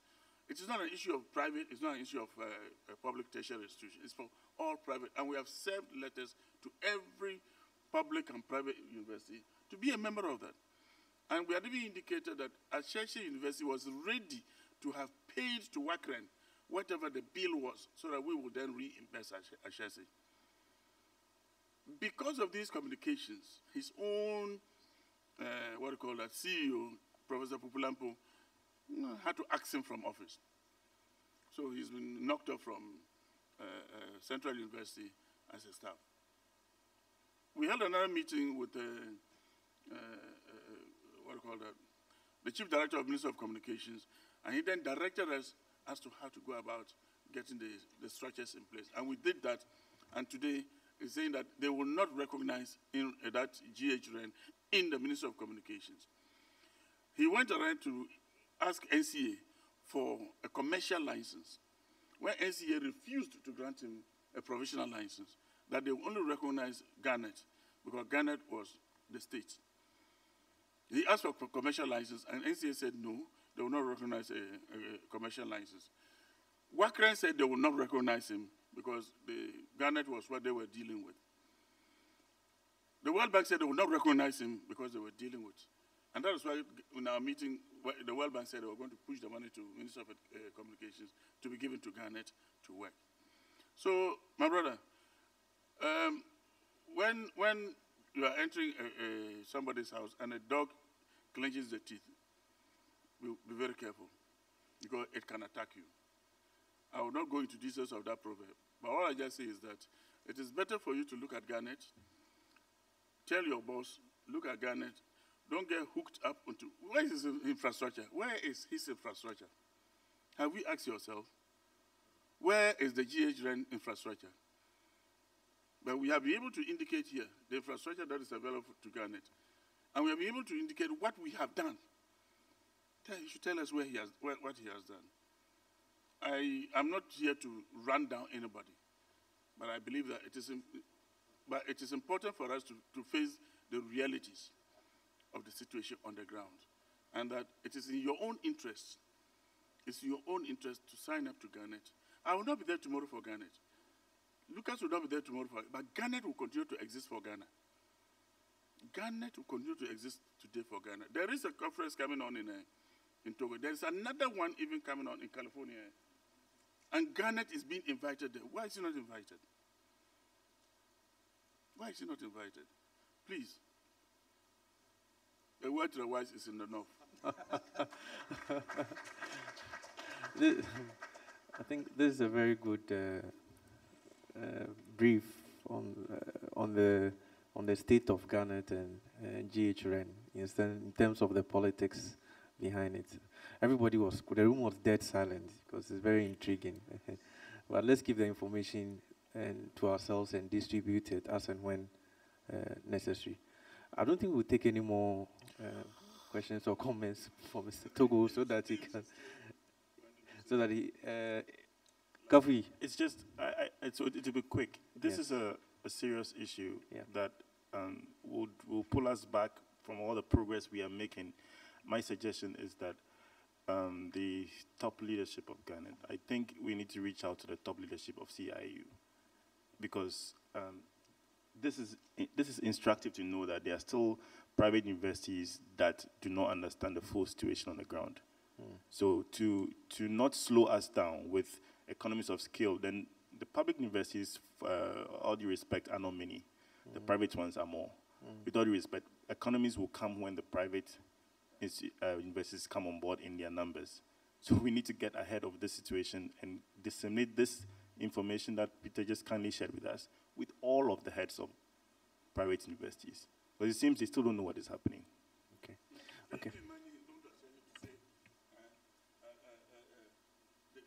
public universities are going to swallow, that was the exact word, quote, swallow Ghana. If you are even a muzzle of fufu, and you swallow that big garnet, it will choke you, won't you? And when we explain to the guy, I say, look, what is your bill for to pay up? What is the bill? I will pay off and then let us get the... Yeah, the reimbursement. So if one institution, private institution, was ready to take up the bill on behalf of public and private universities, then you should know what the situation is. That you will, if you are going to tell Ashesi that don't go with Garnet, they will swallow you up. And he tells us, look, I'll pay up the bill. Come later on, then you can So you see, he has seen the light. Yeah. Sorry to use your word. So please, it boils down to the documentation, as I was saying. Mm. We are research and academic. We go by paper information. When it's there, black and white, everybody will read it. But when it becomes tacit knowledge in our heads, I choose to present it the way to favor me, right? So let's move these things. Thank you. Okay, thank you very much, everyone, for your comments and contributions. And I'm going to act my last bit, but before that, I'll ask Mr. Togo to, if you don't have a last word, you could take your seat, because you're standing. I think I'm done. You're done, okay, thank you. Okay, thank you for everyone. I will add my contribution as chairman and participant. I will say that I realize that there's a disconnect between the public universities and the private universities in terms of implementation. And my candid suggestion would be that since Garnet is operating on a voluntary basis, it would also be prudent if we have levels of engagement for private universities and public universities, in the sense that an approach would be to have a startup team. Before the technical team comes to visit the campus, there should be a startup team. That startup team would help the institution gather information, prepare the documentation, do a formal application.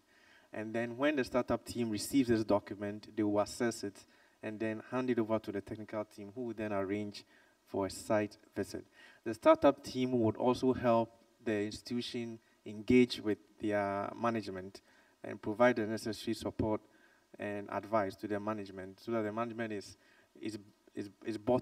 buys into the whole project, and then they can join. So I'm hoping that before we end tomorrow, we can have a startup team, a few individuals who are knowledgeable about the whole Garnet, who then help with application processes, requirements, and then from there we move to the technical team. I think it's going to help because someone is ready to move in March, join in March. Some private universities are ground zero. They have not applied. They have no idea. Their management have no idea, but they are interested.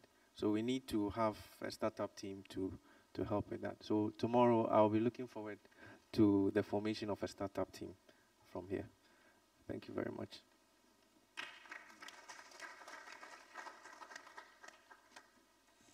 Right, thank you, Adrian. The next presentation by Nicholas Junko. Yes, okay. Thank you, Mr. Chairman. It's a collaborative presentation, and it's between myself and Mr. Chikabatia. And as you know, I cannot come in front whilst Mr. Chikabatia is sitting down. So all right, and I invite Nana Kasi.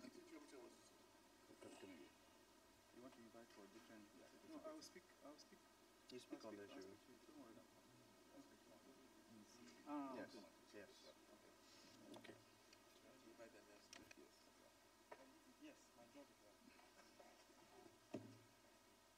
Yes, I invite Nana Kasi be able to chair the next presentation from UNED.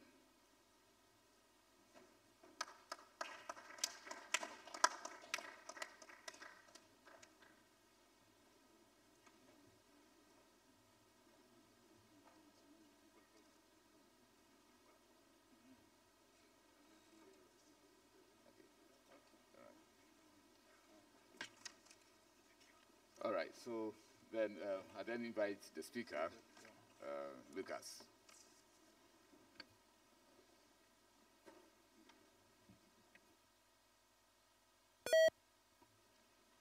Okay. Is it afternoon? No. Yeah, it's afternoon. Okay. Good afternoon, colleagues. As you can see, I have no presentation displayed right now because there has been a problem. Nicholas was actually supposed to do this. There's a technical hitch. So I will just speak extempore touch on a few issues and then stop. Immediately following lunch, I would like to put something on the screen for all of us, and it will address a number of issues, including the issues that the University of Cape Coast has been hammering on. As I sit here, I sympathize with you. It looks like you don't have a lot of information, but immediately following lunch, you would get a briefing on that. I'd just like to touch on a few issues that I've written down here. Garnet. So, what is this Garnet about? The Garnet, as you've all been told, is open to all tertiary institutions in this country. What it means is that you have to express an interest and join. And when you are recognized as a member of Garnet is when you have taken a form and completed the membership form and submitted it. And also commit to pay an annual subscription fee of 10,000 Ghana cedis. That is what is on the ground. If you haven't done this, or, I mean, some have deferred that, the payment, which is okay, because as we are building, we don't want to be too hard on institutions. There are some that have not paid, but they've shown sufficient commitment to be considered as members of Garnet. Okay? So no one is waiting for you to bring your 10,000 before you are recognized and you are participating in the activities. Once you show commitment, because we are in the building stage, and what I believe in, and I think most of us here believe in, is let's build. Okay? Let's build and then move on with what we need to do. So just to highlight that to become a member of Garnet requires you to express an interest. The way you do that is to fill the form and immediately pay your 10,000 or pay it later, but show commitment. Because this is not the time to try and discriminate.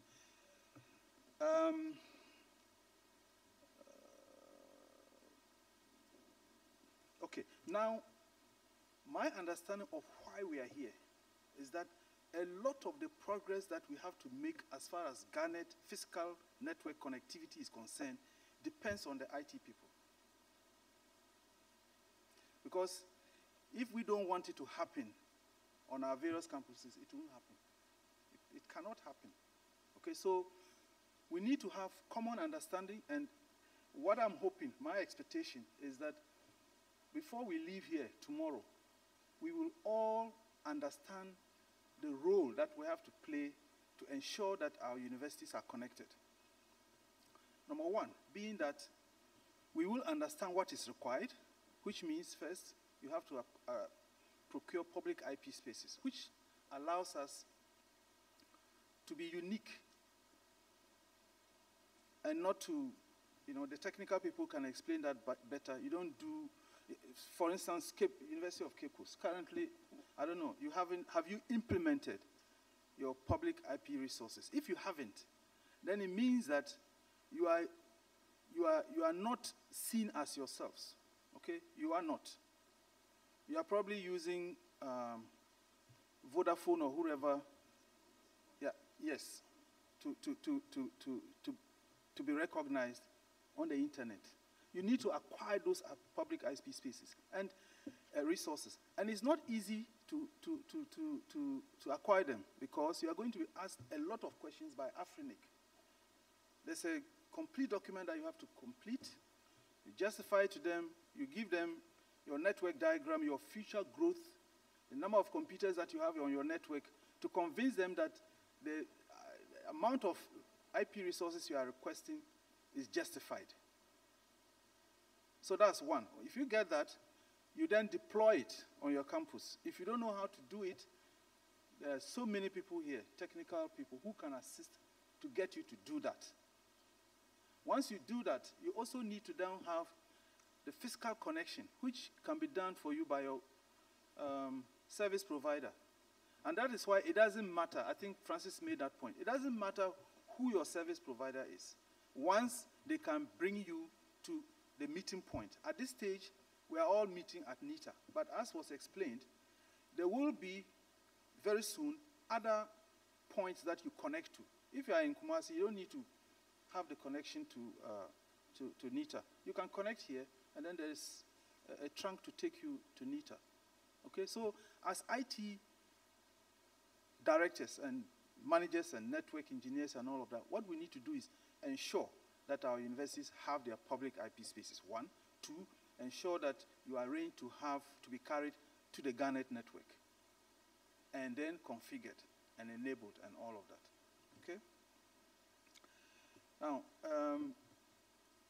Peter touched on the ISP license, which we are almost receiving. I mean, I think maybe in the next 2 or 3 weeks we'll have that. We did apply for an ISP license to operate like any of the telcos. So Garnet will now will operate as an ISP, which means that where the telcos go to buy their bandwidth, we go and buy it from there as well. So they are no longer middlemen to us, okay? And that gives us the opportunity to procure at in a very cost-effective manner, okay? We applied and got a provisional license in 2016. Unfortunately, we didn't pay for the license. In fact, it should have elapsed after 1 year. But that was because information.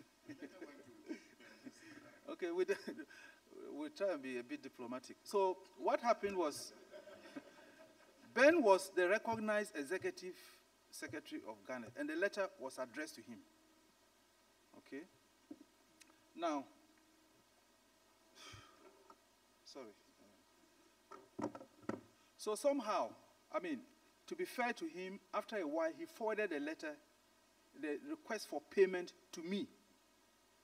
And I said, you are the executive secretary. We don't have money in Garnet now. You must go to where our subscriptions have been going. And I have to say, we have to salute the public universities who, for the past 3 years, have been paying their 10,000 cedis religiously. And that is the money that we've used to pay all Garnet fees to date. And what are the Garnet fees? Garnet has to pay, Garnet itself has IP resources, public IP resources from Afrinic. We had to use the money collected from the public universities to pay for that. That's one. We have to pay our annual subscription to Wakren of $3,000 every year. That is where we got the money to do that.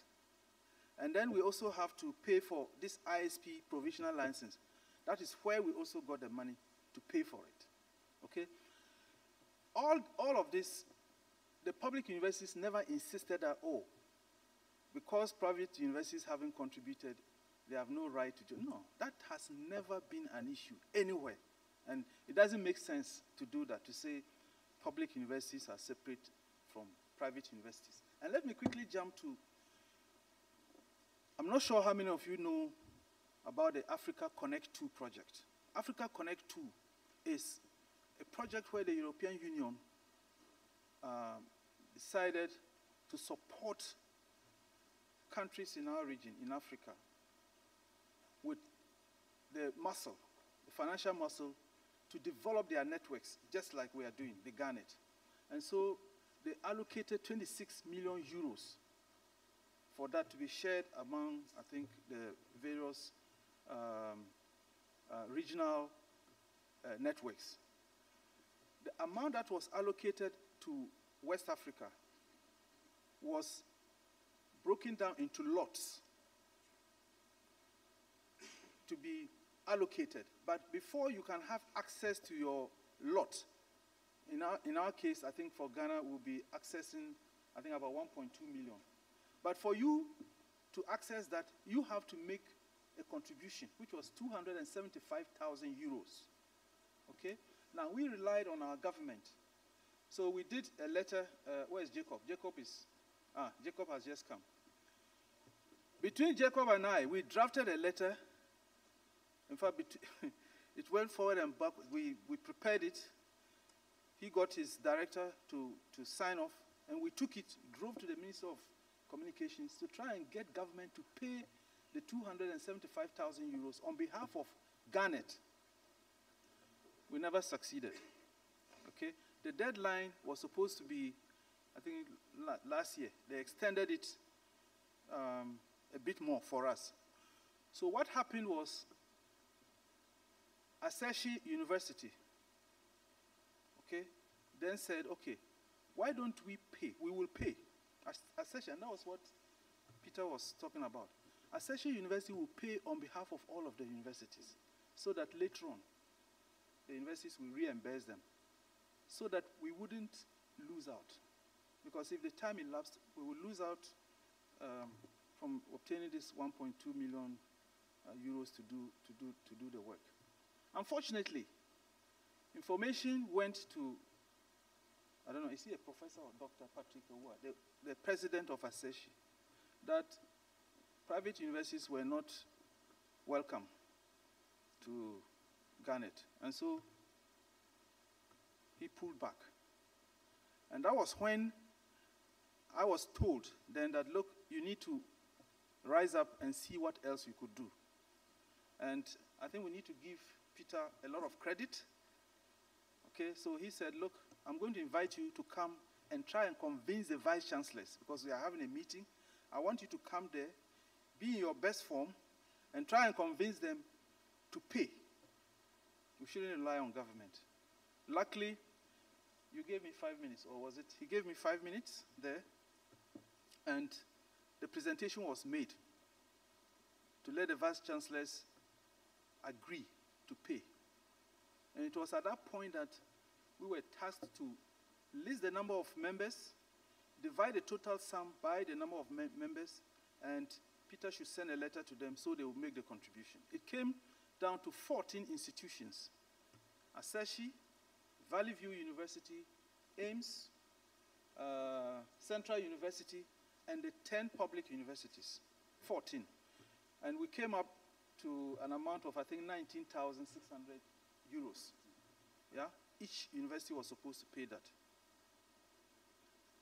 I have to tell you that by the time of the deadline, we had been able to raise almost all of that amount, around 230,000 euros. The universities themselves contributed the money. So this must tell you that it is very clear to the vice chancellors what is in it for the institutions. Otherwise, I mean, why would they pay such an amount? And then that amount was transferred to Wakren. But in the meantime, we continued to fight for government to pay. Luckily, and that's what Peter alluded to, a couple of weeks ago, the World Bank, through the Minister of Communication, agreed to pay the 275,000 euros on behalf of tertiary institutions in this country, not public or private, no. And so the memorandum of understanding has been signed between Garnet and Wakren, and we were told to immediately open an account in the name of Garnet, etc., for them to transfer the money. I think all of that was done in a day or so. I mean, we had to run around and get it done. And so that is done. So if you like, we now have double contribution in the pot. So we have our own money that we've collected, and we also have the money from the World Bank. Okay? So I've talked about Africa Connect 2. Now, when we met the World Bank, the new World Bank representative in charge of the e-transform and infrastructure planning in Ghana, Dr. Kelly, we made a presentation to him to say that some of our smaller universities, less endowed, by virtue of the fact that they don't have the numbers, will need support to connect to the Garnet. Because if you don't do that, then it doesn't make any sense. And he told us clearly, give me a proposal. Now, I'll tell you what we've done so far. You remember we sent a mail round to all of you to try and bring your requirements. We haven't sat down. Togo, where is Togo? Ah, okay. We've been working with trying to get costing for connecting the various institutions to Garnet. We first contacted C-Square, and they gave us, in fact, they have their footprint in Accra and Tema. We said, tell us what will be the cost for connecting all of our institutions that you are close to Garnet, and making sure that some universities, AIMS, Valley View, Central, and Aseshi are included in this. Unfortunately, they do not have presence in the central region. So when they came up with a list to give us connection from AIMS to the NITA data center was going to cost us $800,000. To Aseshi was going to cost us $166,000 and various other amounts. So when we put all of this together, it was going to cost us 1.2 million. And you know, when you are going to request for money, sometimes you need to go behind and find out, I'm bringing this request to you. Do you think it will be acceptable? We did that and we're told it will not fly. So we had to, you know, scout around the market again. Fortunately, we have now gotten a good proposal for AIMS. The C-square costing will do for Valley View, it will do for Central, and it will do for, no, it won't do for Aseshi because it's too expensive. But we've got another very good proposal for Aseshi. So we are almost good to go.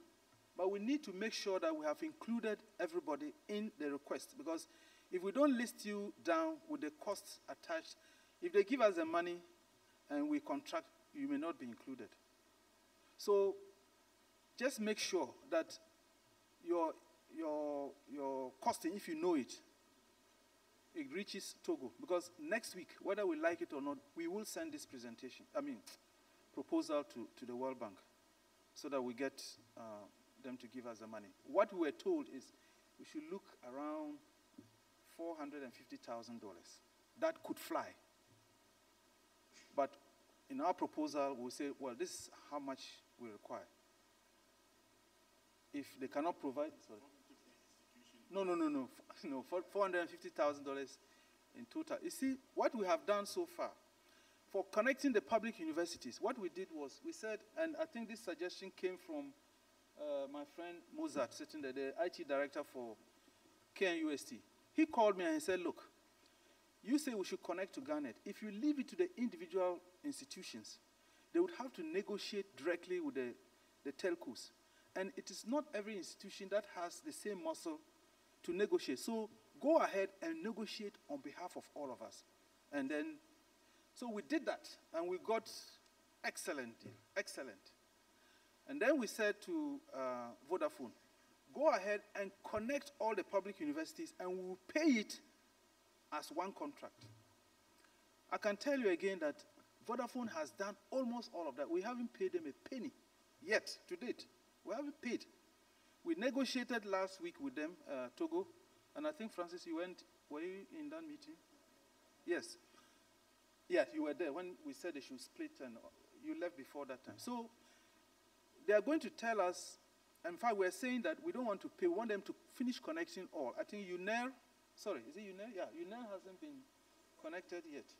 They have to do that one. They have to do UPSA, and then they have to do Almighty Cape Coast. I'm saying that because we've had a lot of problems from your end. They have to connect that so we can pay it together. In fact,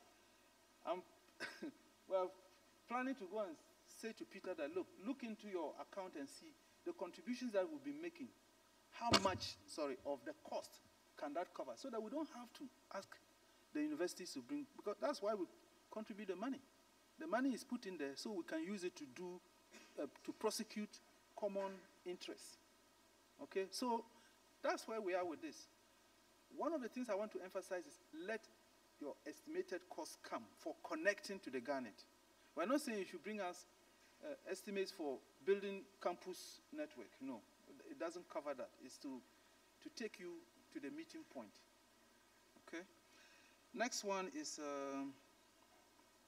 yes, I just wanted to highlight that one of the services that we can easily do is to establish telephony among ourselves using the Garnet network.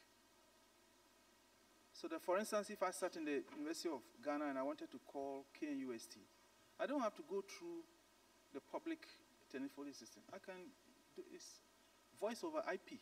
You all know that. So that's one thing that we can easily do, and the cost will come down, apart from the fact that it's going to enhance efficiency and Size of bandwidth 10 gig should go to, okay, that one is fine. Is it possible to request IT resources on behalf of? Yes, the other thing that this was just a question I was going to ask Kafui and Francis and Togo.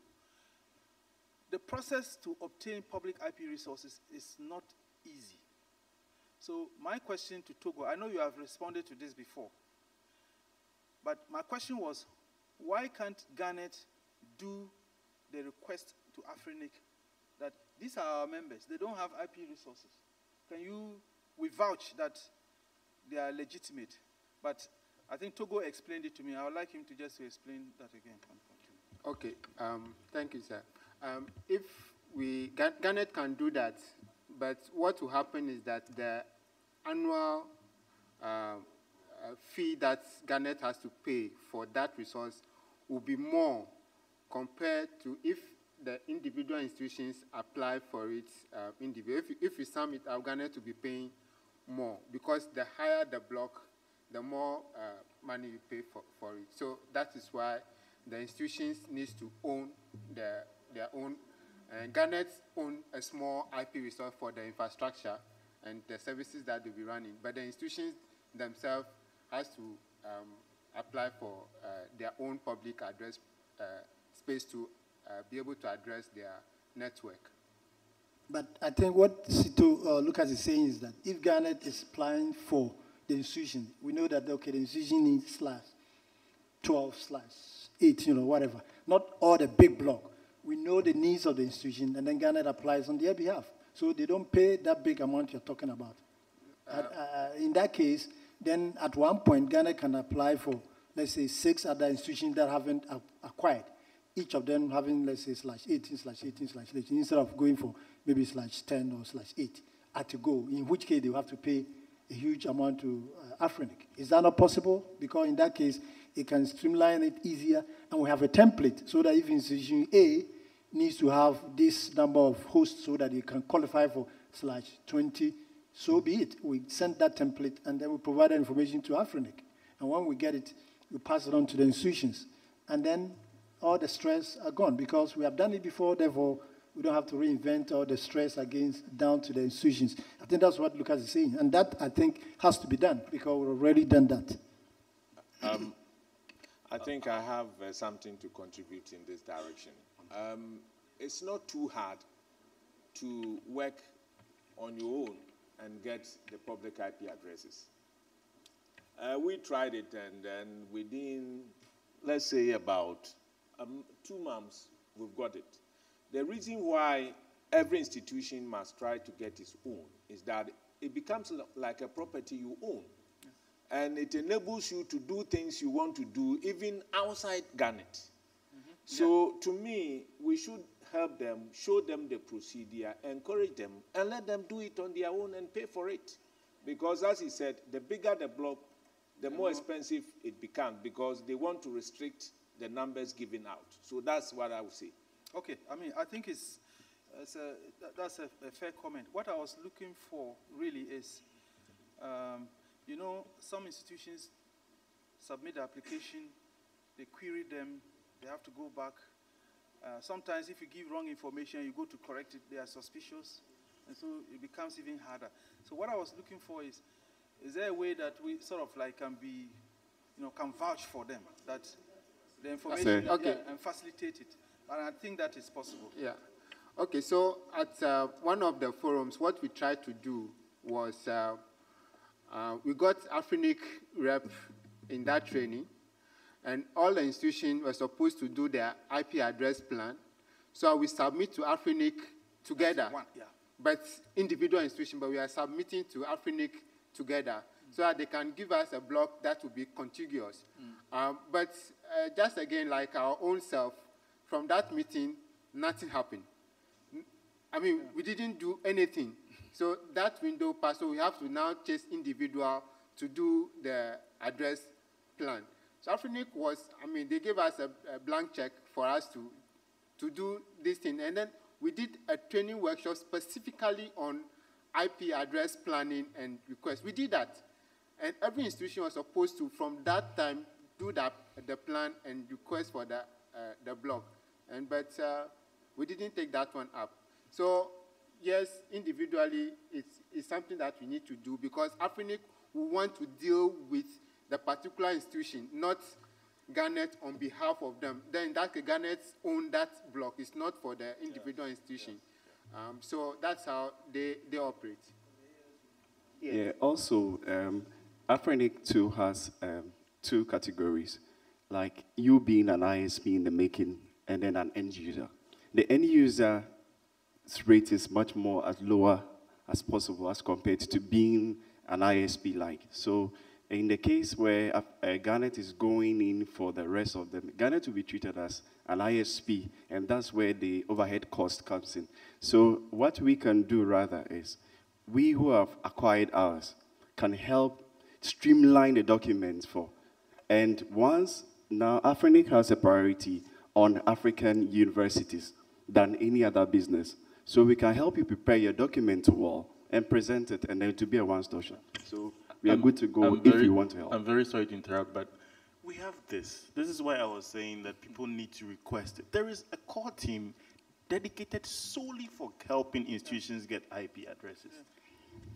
Yes, it's all of us were on Build. Okay, a lot of us are on Build Garnet. Information has been repeated multiple times that if you, this is how you do it. If you feel you can't do it yourself, then they give the content of Togo, Atto, the UEW guy is now in the States. No, so it's not. This is not new. Our institutions need to own part of the process. It can't be. We cannot sit down and ask Ghana to do everything for us. We need to own the process. Yes. Thank you. I'm sorry for interrupting. Okay, Lucas. That's fine. So I want to make a contribution, Lucas. Yes. Right on your left. Oh, you are here. Yes. Interestingly, from your submissions, there are institutions about 14, 10 public and 4 private. I speak for those of us in Kumasi here. Indeed, Garden City, recent Webometric rankings, Garden City is top university, private university in Ghana. But amongst the 4, they have not been listed. And with CAFI's submission now, it is new to us. Oh. The core team, we have no idea about the core team. No. It is new to us. No, I think... and I understand. It's not... 100%. It wasn't known. It wasn't known, yes. Yeah. So, but now we know. So like my earlier submission, we need a startup team or that core team. Let us know the people. Then they can help us, put our documentation and planning together because we are very, very interested. And it sounds good. Okay, so, 100%. 100%. That is why this meeting is very good. Because now, those who are new have the information. They know what process to follow. There is a team that will help. CAFI manages our web presence.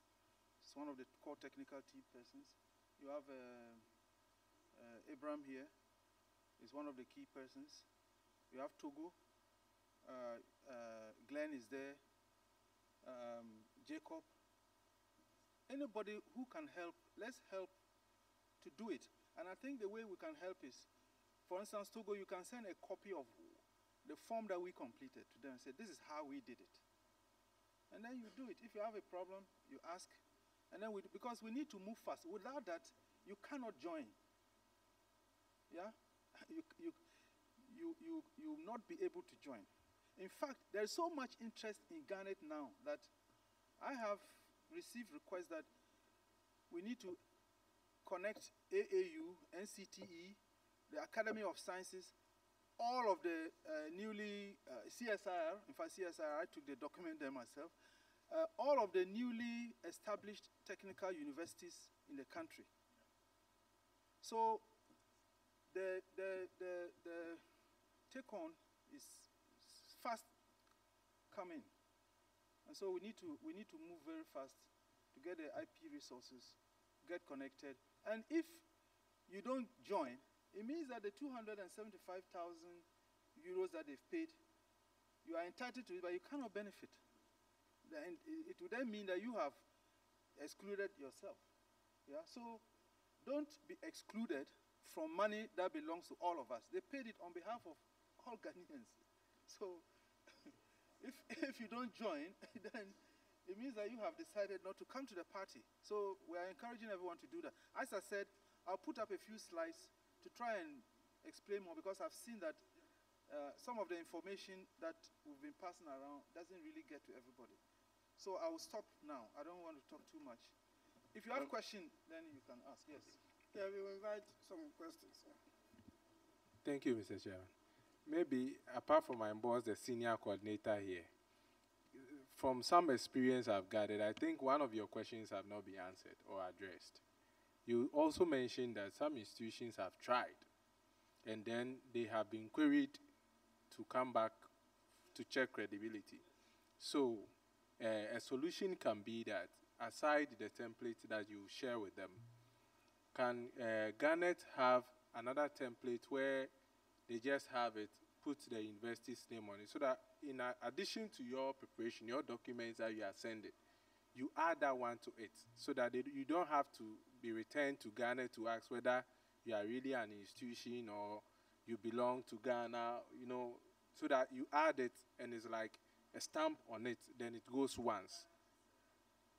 Garnet knows this institution and this institution is recognized, because sometimes we have to do that for private institutions at our place to say that they are recognized, they are accredited in Ghana before they get some of the resources that they are given. So Garnet can also just have a template letter, put your institution's name on it as a member, and then it's added to it, and then you can push it. I think it's a good point.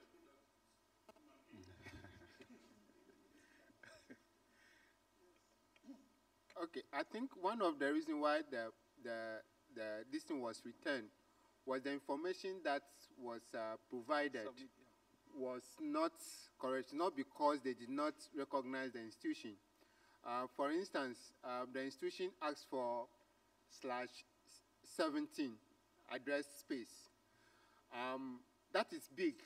So they wanted to find out, do they really need that space? So they asked them to justify that. So they asked them for their DACP record. And when they sent the DACP record, it was far less than /17. Then it was like, wow, you have to prove that you need that, because what you have submitted is way below what you're asking for, because you need to specify your current need and then your future need.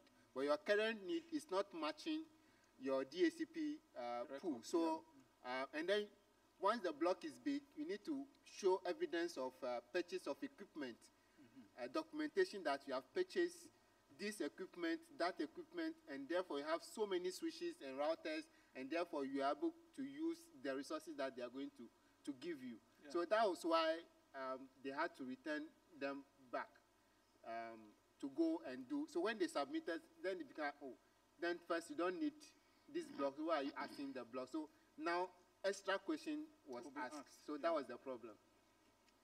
Yeah. Okay, and because you see, also the resource, as was explained earlier, is a limited resource, and there are businesses in China, Singapore, and elsewhere who are looking for the IP spaces. In fact, as Togo said, and I'm sure Francis remembers, we've had approaches. In fact, I could have been $1 million rich, because they actually offered to pay $1 million. I don't know how I would have received it, because Francis has to release it. and so maybe I would have had to share it with him, you know. So, so you see, there's a push for that, and people are prepared to pay. And therefore, they have to be sure that you are not just taking it to trade off and all of that. But Lucas, that's the reason why I was saying that if Ghana is supporting with a template, this DACP pool or whatever, we have gone through. Why do other people have to go through the same thing? So we know that, let's say, institution A, the maximum they need now is, let's say, /21 or 20. And therefore, the future needs maybe, so 21. So this information can be given to them. And if we have a template, let's share with them so that they can go and ask for more and then be returned and then all this. We have to make it simple, because, you see, like I said, even to be frank with you, we don't need our IP block can be shared with the whole country, UG.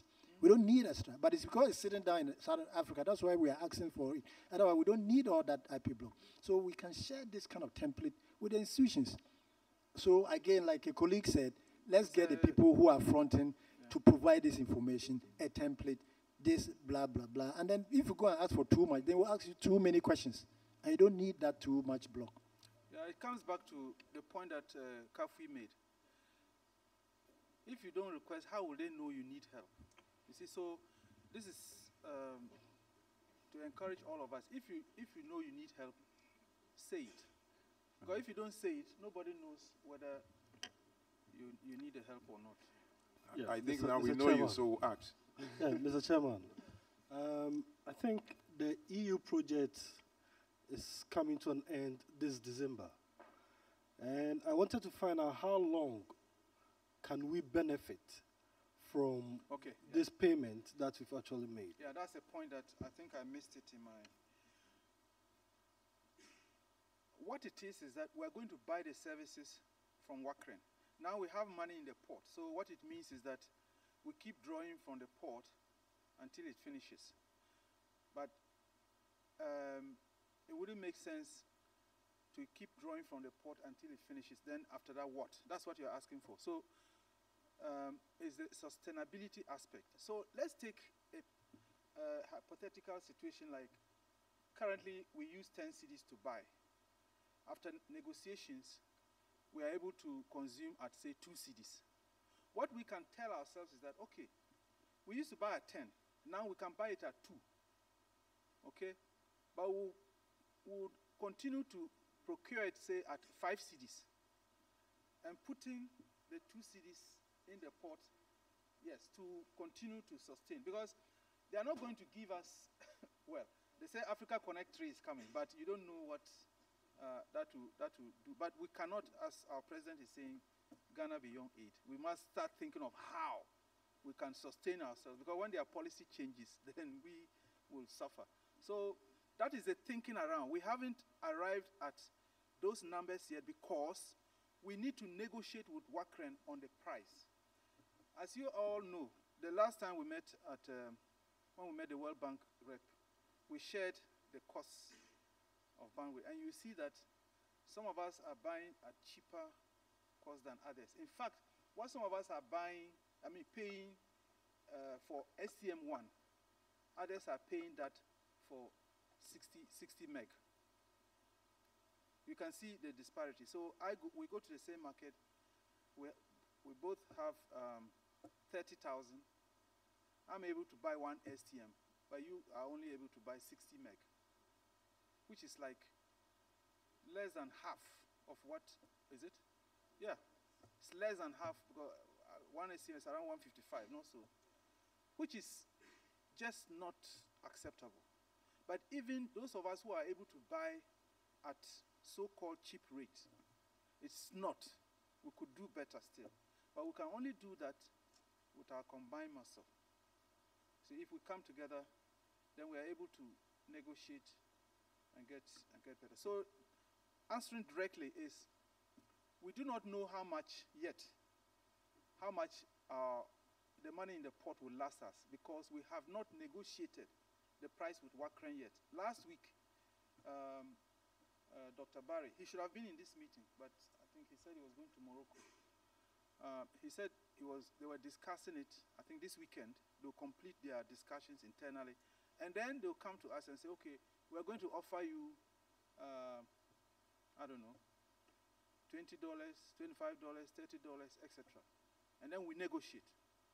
When we have arrived at a price, we'll know how long it will take us.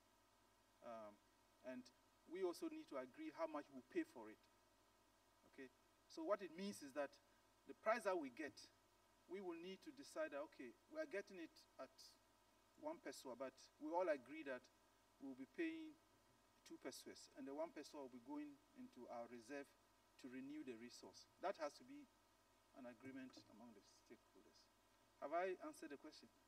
Yeah, okay.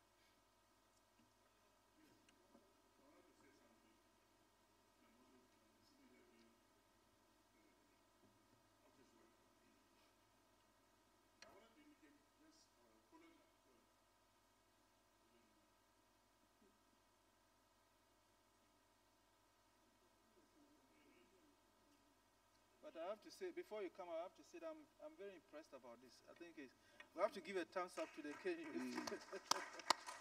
Yeah. So don't be surprised. Comment that Francis, who are you actually... here? Francis, I want Yeah. this. Okay. Yeah, I think it's impressive. Yes. You want to say something before? Okay. Okay, thank you very much. I think from the Lucas presentation, I get the impression that UCC is deliberately not trying to connect to Garnet, especially for some of the words he used, such as I'm very sad and it's been difficult, Yeah. and others. And I find that to be strange, because I know we are in discussion with you as to what we are doing in terms of our internal network reorganization, which we have explained to you. And it's also your requirement that you need to do that before you connect. So whilst we share information with you and it appears that that's the impression, then we find it to be very strange and not acceptable as a representative from the university. Okay. That's the point I want to make. Let me withdraw whatever you are not happy with. But it's not been very easy at all, because sometimes we get the go-ahead that send it. Look, and let me say, you're probably losing out, because the order to come and connect you is not costing you. That is already, well, it's just that we haven't presented the invoice, but it's paid because it was agreed by the Vice Chancellor that go ahead and do it. And that's why we are holding back payment, just to ensure that they connect everybody. At least the public universities, we could do that. We could go with one order. So if you are offended by that, I withdraw and apologize for that. But Togo is my Accepted. link who has been trying, and sometimes he calls and says, look, they've chased the people away again. The people travel all the way, come, and then you tell them they should go away.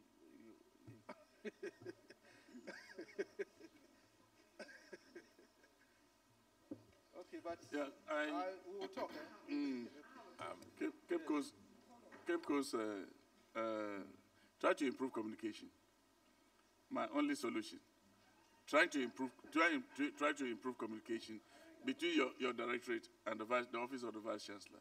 And all these things will be sorted out. Because whatever is discussed, I'm fully aware about what you are telling about. I even had to travel with him to meet the Vice Chancellor. And we held an hour-long discussion, which was supposed to be 20 minutes. He had to leave, he had to forego a meeting, an important meeting, for us to be able to discuss this. We are saying these things because it is in our interest and in your interest to be able to see how best we move forward in the connectivity line. Because your distance learning students alone, how many are they? And you have good traffic. You have very good traffic on that. You see, so let's improve communication. Get whatever you always know passed on to your Vice Chancellor. And once he is aware at that material moment, whatever you want to ask, and he shall be given. Thank you. I was going to say something in connection with the subscriptions. The 10,000 that Lucas referred to is standard. And we put that, we call it administrative running of the Secretariat, but we use it a lot for payments and all this, as he has indicated. The other strategy that we have adopted, and which I know, which the Vice Chancellor has agreed, was this, that we are not going to refund their 19,642 euros to them if others come in. But the strategy we have adopted is this. Granted Catholic University, PUC, Methodist, whoever, AIMS, are coming in to pay that commitment fee. They will still pay the 19,642. Why? Because when we have that one in there, the future commitments that we are supposed to make to WACREN and to Euronet will no more be coming back to you to ask for any money. That is why that is the strategy. But at any given time, and we are not going to say that pay in bulk. If you don't have to pay in bulk, you can stagger. When you stagger, it will help, because at the end of the day, we need that money in the pot so that we can pay at any given time whatever commitment there is. We can pay at any time a conference that we say A and B and C should represent Garnet here, there. That is exactly what we're thinking of doing. So that if we do not explain and you are coming in, we have already paid this thing on your behalf. You are coming in, we'll give you a bill that this is the amount others have paid, so pay the same thing. You may say, oh, but Ghana government has already paid that amount. Yes, Ghana government has paid that amount. But over the next years, we'll also be paying certain amounts as well. And do we need every time to come back to you, asking you to pay, every time come back to you, asking you to pay? But if we have that contribution already in the pot, we are safe and, we are home and dry, and everything can be smooth sailing. That's why I thought I should explain this particular thing for you to understand. Okay, I think, let me add some more, sorry. I think there is one important thing I want to draw. In fact, it's in a short presentation that I would like to present somewhere along the line. When I want information, well, okay. Let me just bring some clarity, a bit of more clarity, and to enhance what Peter has just explained. Ghana government has paid, let's say, 275,000 euro, okay? Let's assume that there are 275 institutions, yeah? It means that each of us is entitled to 1,000 euros worth of service, okay? The University of Ghana could consume that in one day. Another university will consume that in, say, maybe a year. You see where the equity is. So your entitlement to the payment that has been made is fixed. The depletion of your entitlement depends on your capacity. So what it doesn't mean is that from the same amount that has been paid, University of Ghana alone goes in and is consuming half of that, and the rest don't get any. No. This is where I don't know whether I'm explaining it well. And that is why, as he's saying, currently, the universities that have paid their 19,600 euros, they are entitled to consume that, yeah? Assuming the amount of money that government has paid to Wakren serves all of us for, say, 1 year. Those who have made their contributions already can consume services beyond that 1 year because they have their own money in. So beyond the money that has been given to us, what is our contribution? So if we all share the cake, and I finish eating my cake in 5 days or 10 days, it's for me to find money and pay. But the beauty of this is that we are all now going to the same market to buy at a heavily discounted rate. So it's still better than you going individually, okay? And I understand that the payment for the bandwidth is going to be for, is it 10 years? Yeah, 10 years of resource. So beyond that, what? And even before that, as was being discussed, our requirements will explode. Okay, so for example, they are saying 10 gig. How about if we go in and we need 40 gig? It means that we probably, instead of 10 years, we'll be consuming that in 5 years or less. I hope you get the argument. Therefore, we need to agree among ourselves how we sustain this going forward. Okay? Yeah.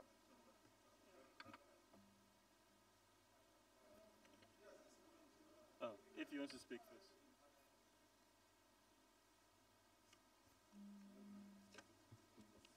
Thank you. As this is my first experience of Garnet meetings, I just want to understand very well the cost involved so that I can share it with my VC. I just want to confirm certain things I've heard. One, commitment fee is going to be 10,000 cedis. And then second, annual subscription fee is going to be 10,000 cedis. And then Garnet has already financed certain things And if you are coming to join, you have to share in that cost. And that is about 19,000 euros. Okay, let me round it up. So 20,000 euros. And then this is going to last.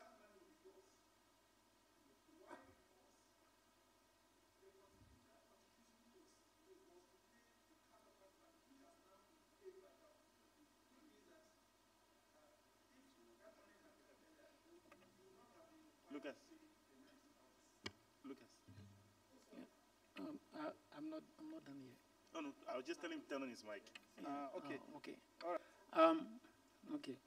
So when I pay these two sums of monies, does it mean that monthly, this is going to be a monthly subscription such that every month I'm going to pay something else? So it means that the 19,000 I'm going to pay is for 10 years bandwidth.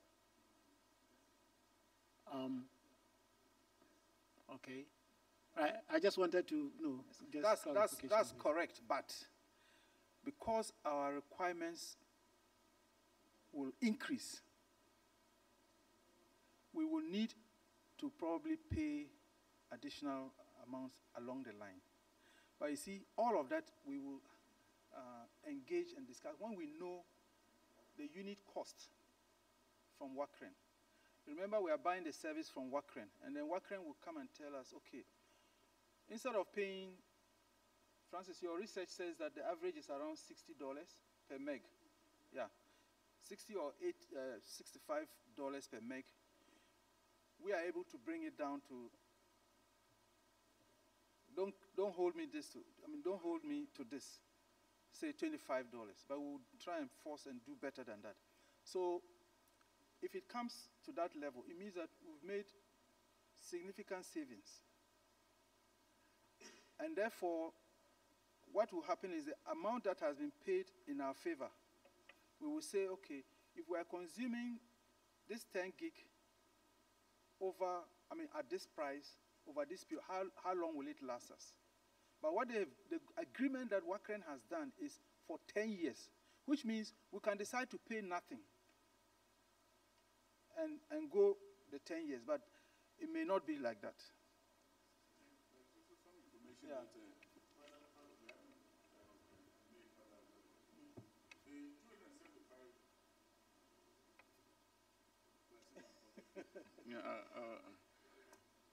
The 275 that we paid was also a counterpart funding commitment fee for the 1.2 million euro funding. Yes. So now that we have paid this 275, which Ghana government is refunding to us, we will have 275 in our pot. Yeah. Now, European Union also sent in the 1.2. Yeah. When the 1.2 comes, it will go to add to this one. Now, as you say, UG may say, I want 5 gig. KU University will say, I want this. You, Catholic University, will say, I want this. Out of that, we'll take this money and pay. Am I right? Yeah, no. So what you're saying is we have a certain... Togo wants to make up. Yeah, let Togo explain. He's... Okay, so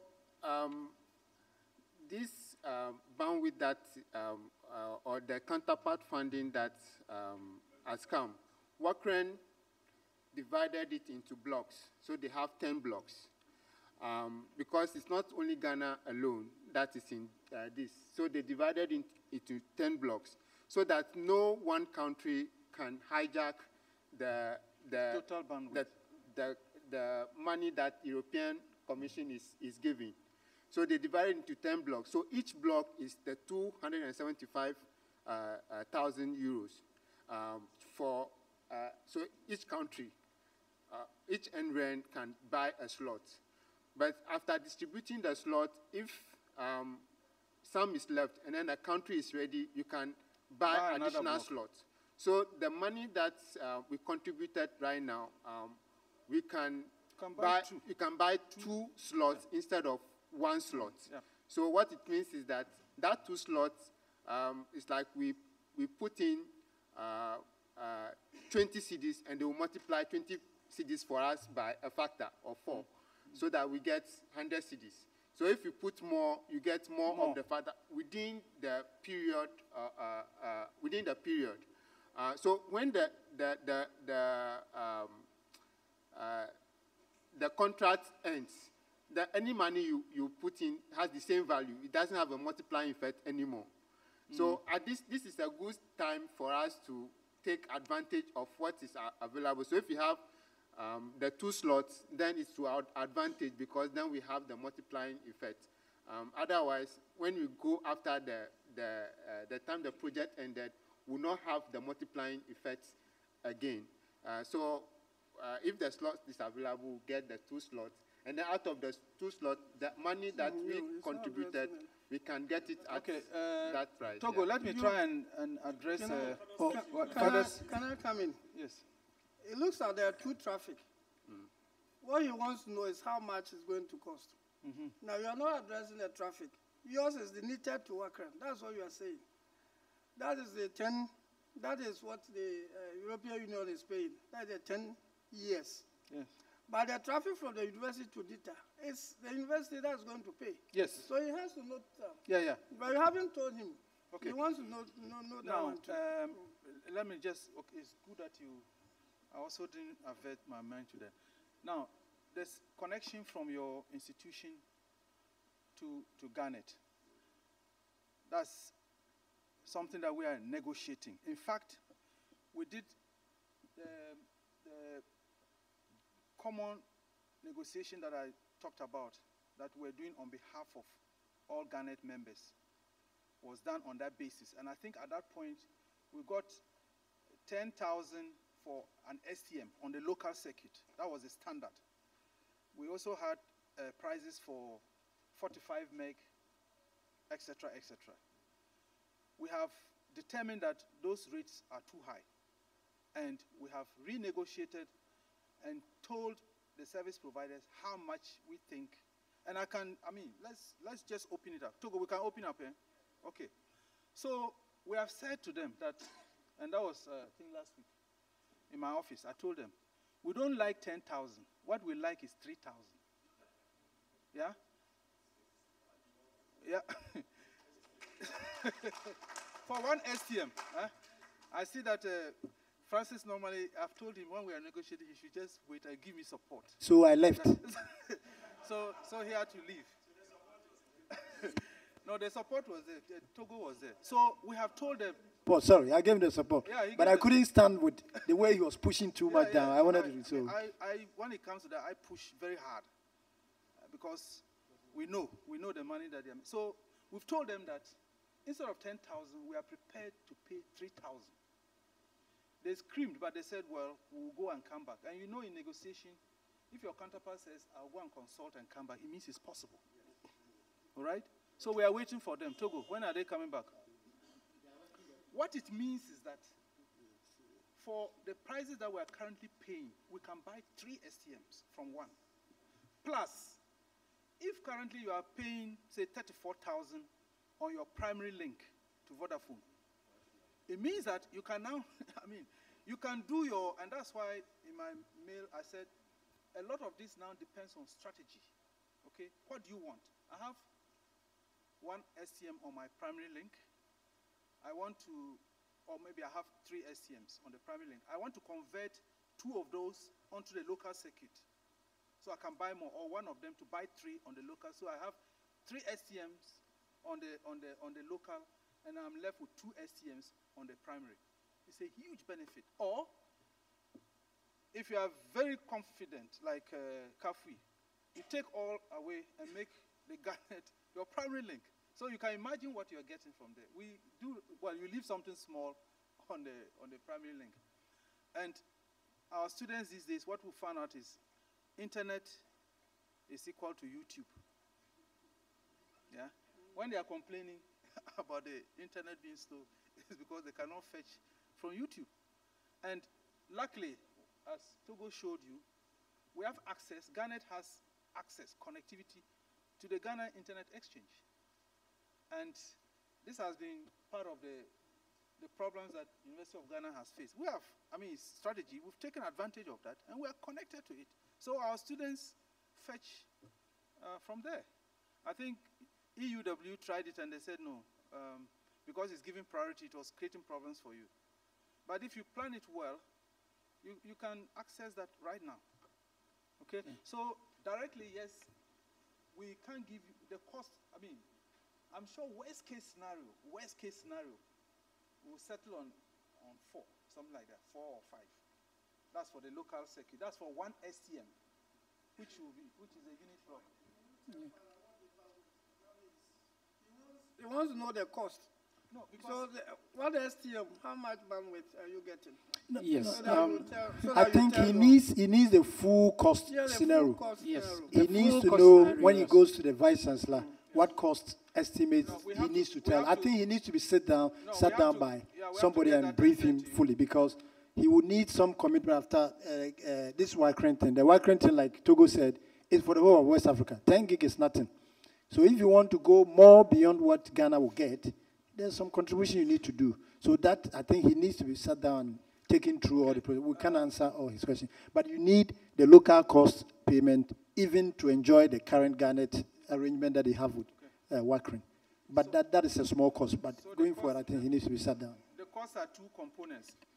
First, the cost of connecting, that's one-off installation cost, and then the recurrent cost. The recurrent cost is the one I just referred to, that we want it to be 3,000.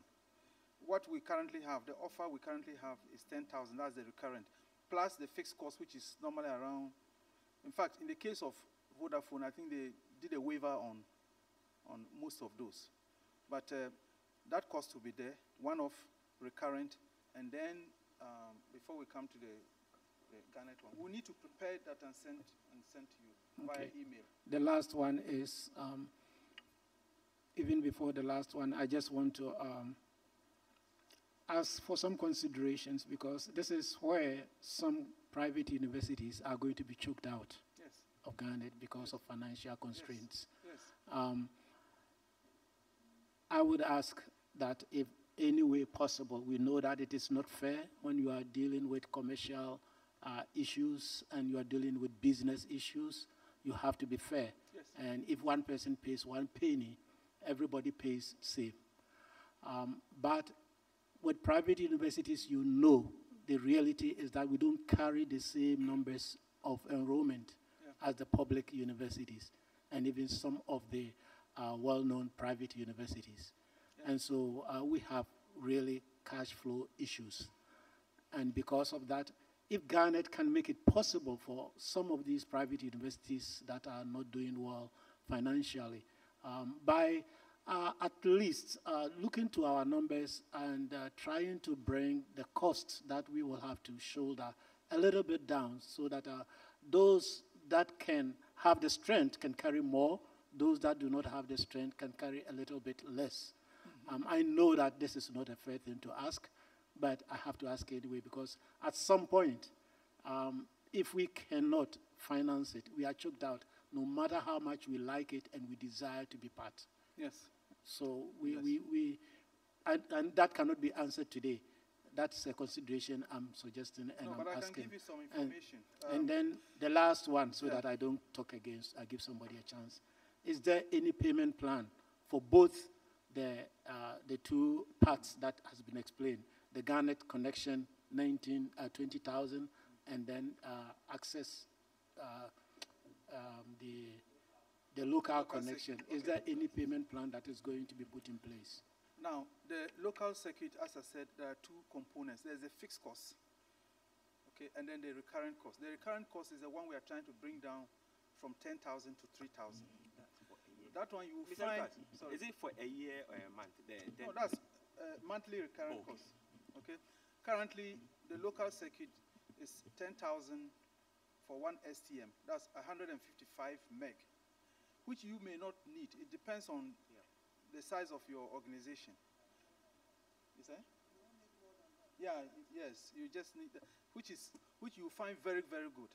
Now, the other aspect of the cost is the fixed cost, which I said, the connection to Garnet.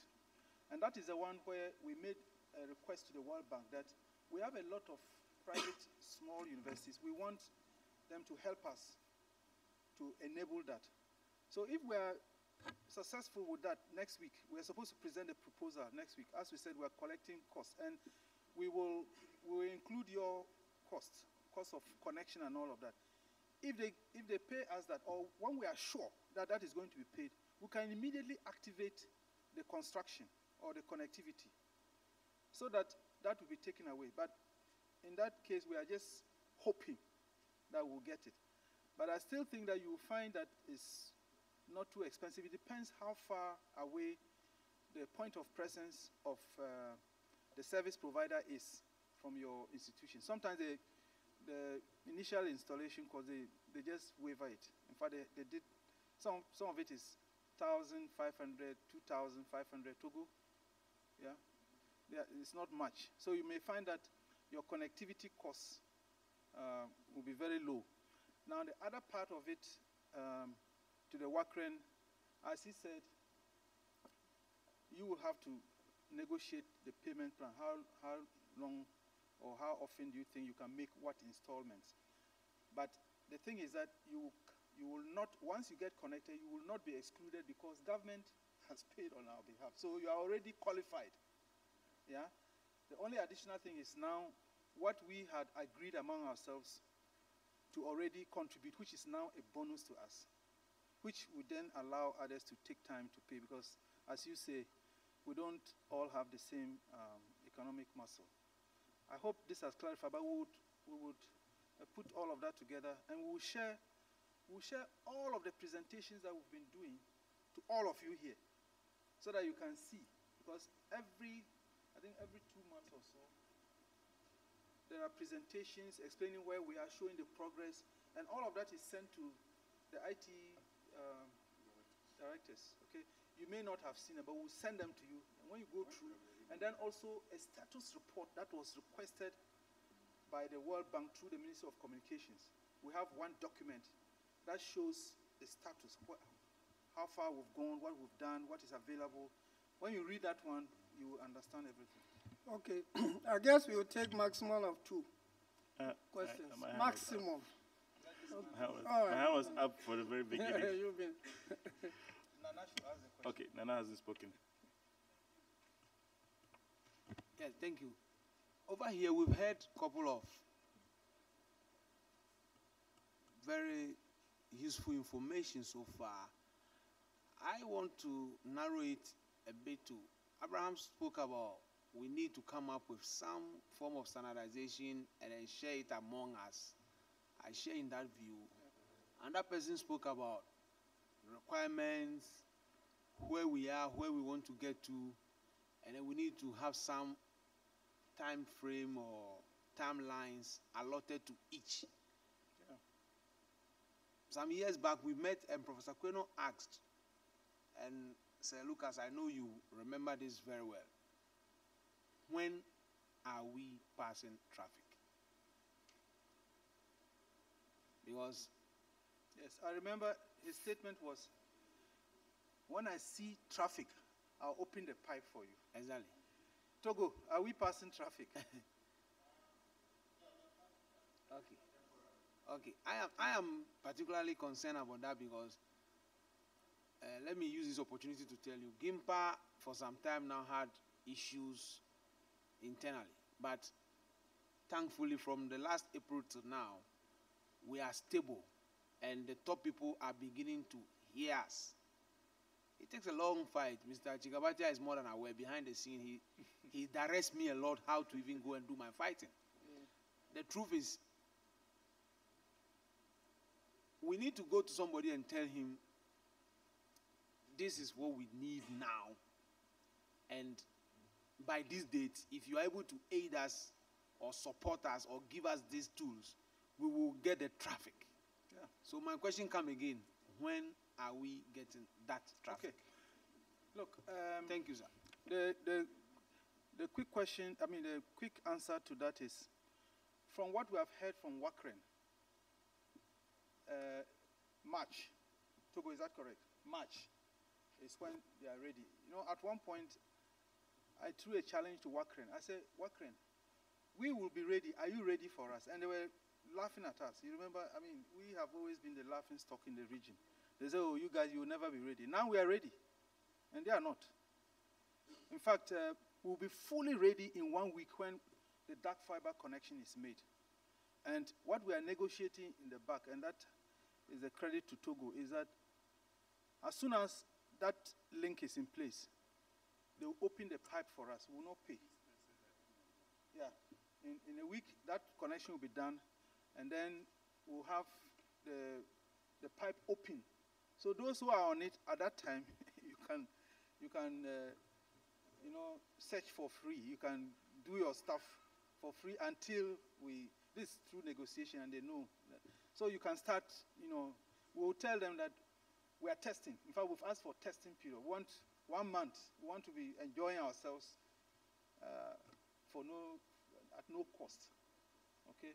So what you can tell your people is that March is, in fact, they want to use Garnet as a showcase in Lome.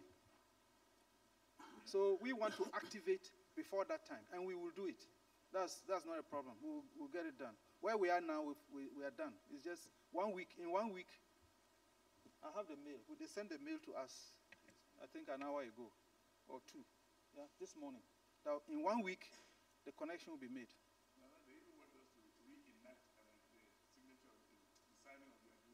Yes, yeah. In fact, in Lome, they want Garnet. I mean, there's the agreement between Garnet and Wakren. They want it to be acted out there, so they can capture it in the news media and all of that. But we are hoping that it can be done at the national level here. Is that?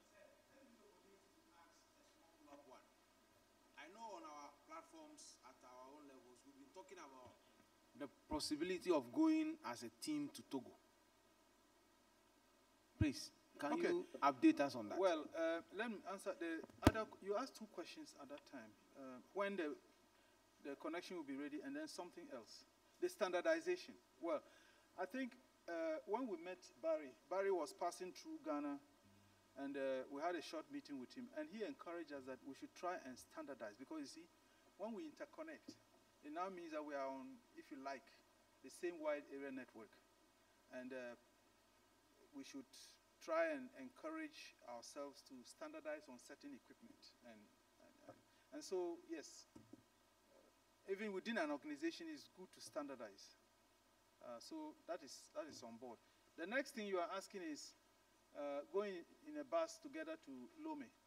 In fact, I have to confess to you that link about the invitation, I haven't read it. What I do, I have Togo who reads for me. So I asked him, what are they saying? If he tells you one day they're going to shoot you, what would you do? There's just too much in the head. So I asked him, this conference that we're going, is it, open to whoever wants to go? If that is the case, then we have to arrange for all those who want to attend. But I've seen that Garnet membership, okay. But I've seen that in there it says that there will be a technical workshop before the meeting, and they are saying that 2 members from each REN will be sponsored. Is that correct? Yeah. So to answer his question, it means that all members of Garnet who want to go can go.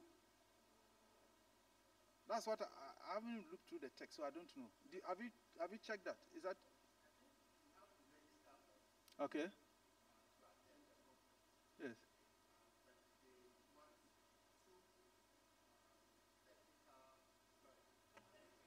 So first of all, you have to register to attend the conference. Okay. So that they know you are coming, so that they can plan for you. Okay. And then they request 2 technical persons from each NREN to come earlier than the conference date. They want to have a training on BGP and how the network peering and how the network will look like when everything is completed, so that everybody going back to their NRENs will be able to support their network, so that if there's any problem, they know how to troubleshoot it and where to report to and all that. All right. So the answer then is those who are interested have to go online and register. And it's only maybe a week or two to the conference that you know how many people are interested. You know the numbers and how the mode of travel. Yeah. Now we have to send 2 technical people to go and join the workshop. I think that one is restricted to 2 people. So we need to send 2 of our technical people there. That's what it is. Yes. Thank you. Okay. Let me ask a leading question first. How big is the pipe from Wakren to Garnet? It's dark fiber. It will be limited by our active devices. Okay. Togo, is that correct? Sometimes 10. 10 gig. Okay, so the open 10 So gig. that 10 gig is just an initial. It can. Yes. Yes, it's for West Africa.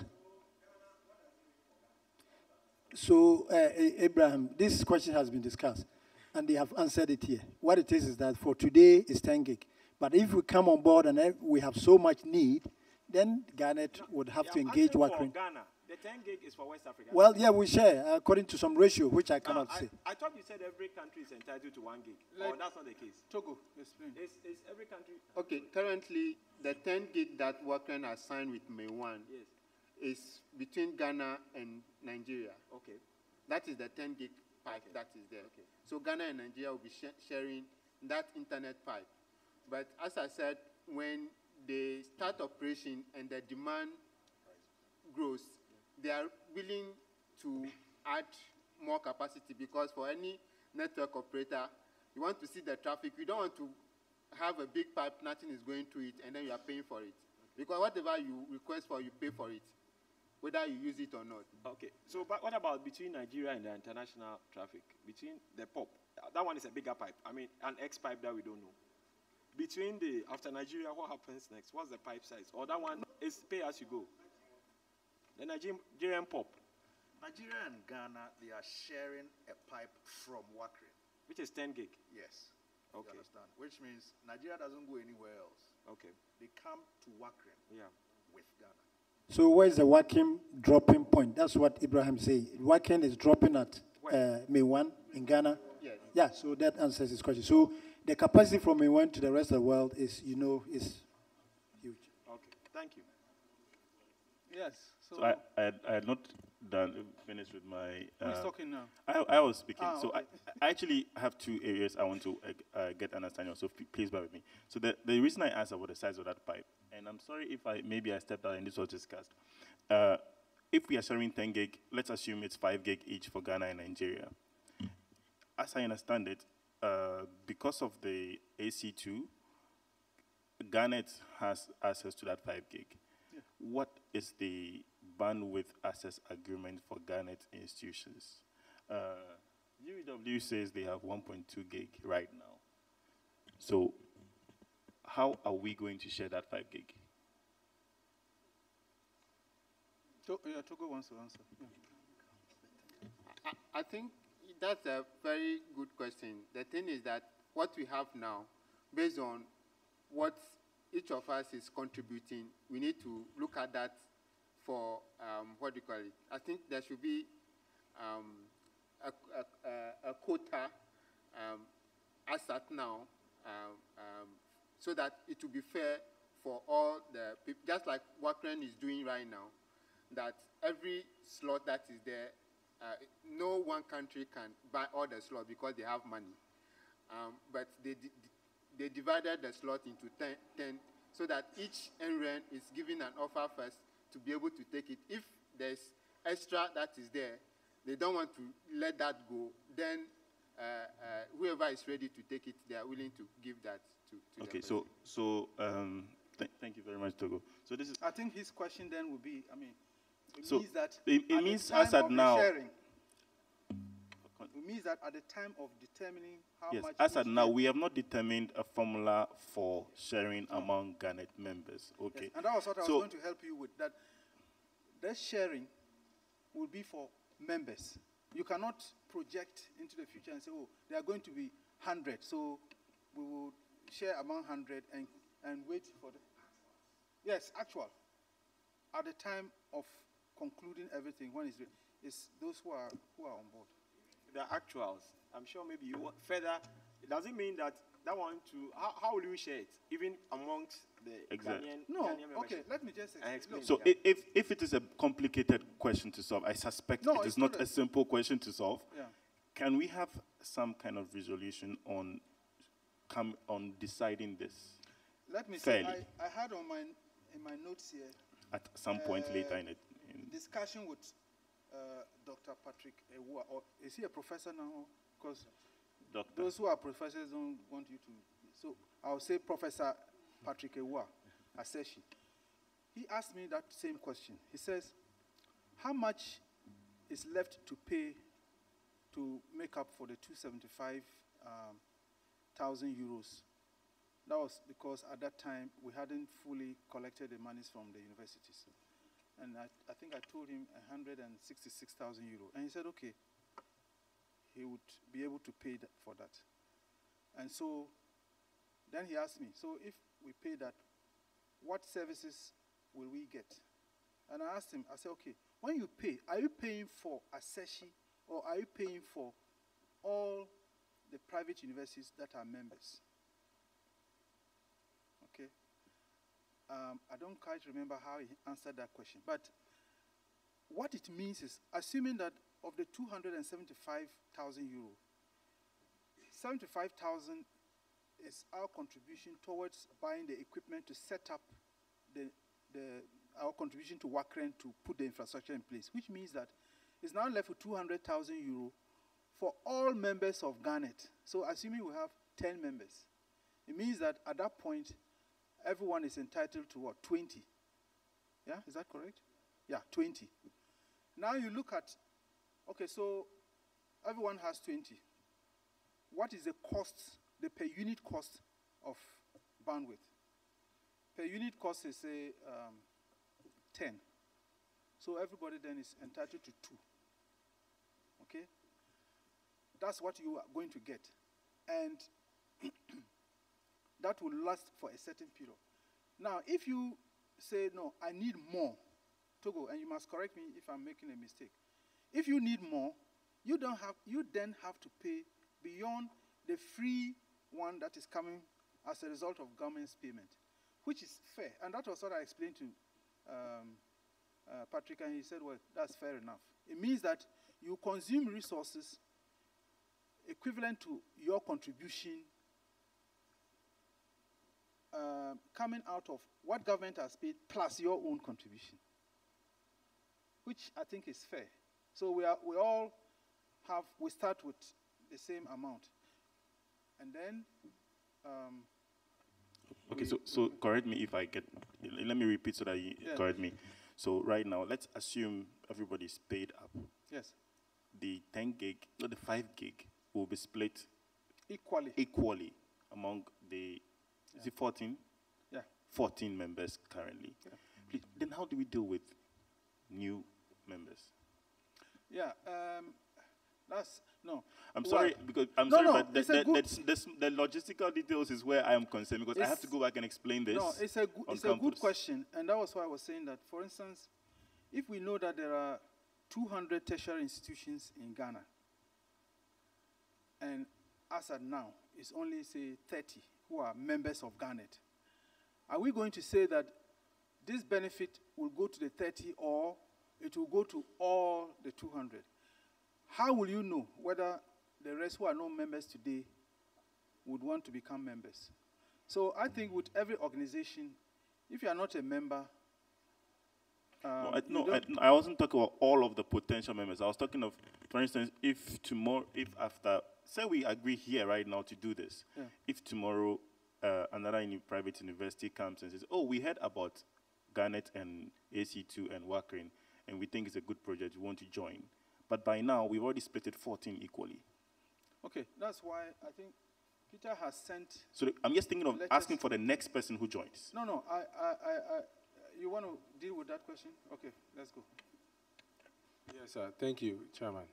I think we are going a little bit beyond our scope I understand you have to answer questions about what happens when someone wants to join and what he pays and that.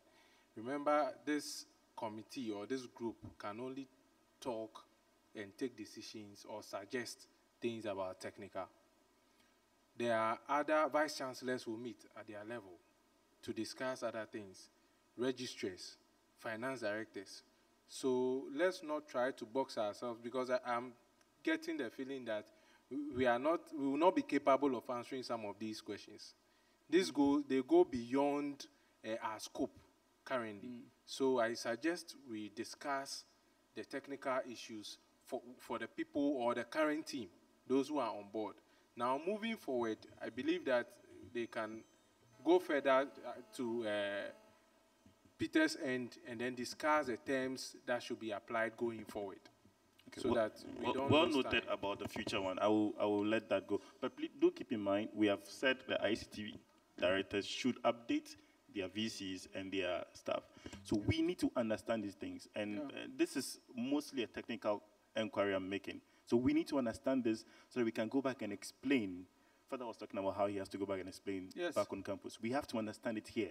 Because if we don't understand it, we can't make a good case. Those questions I'm asking, if my center president asks me and I can't answer, that may be the end of our participation or the start of suspicion about what we are doing. The second area. I think I would humbly suggest that if we are unable to deal with that question, it's a very critical question. And it's core. It's core. We would take it up with Barry. We would take it up seriously with Barry to give us satisfactory answers. Thank you. No, I think the question is legitimate, because if I join tomorrow and you've already shared the food. Where is my place? Yeah, exactly. It's a correct question. Lucas, Yeah, Mr. Lucas. I think you were saying that. Who is talking now? No, I think we have exhausted the questions. No. A follow up on that.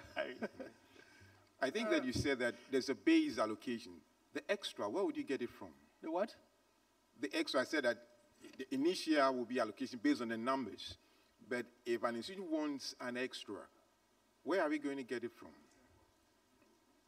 Extra capacity. He's talking about extra capacity. Wakren and Garnet will have to negotiate for extra for you. I mean, for the institutions. For the 10 is shared. You want more, you engage with Garnet, and Wakren would engage with a service provider to up the bandwidth. Because somebody has said, it's a dark fiber. So if we have money to pay for 100 gig, why not? They will provide 100 gig for us. But for the start, this is what we have. And like Kefui asked, we need to agree how we're going to share what we have. And my suggestion is that, we can't have an open-ended, engagement.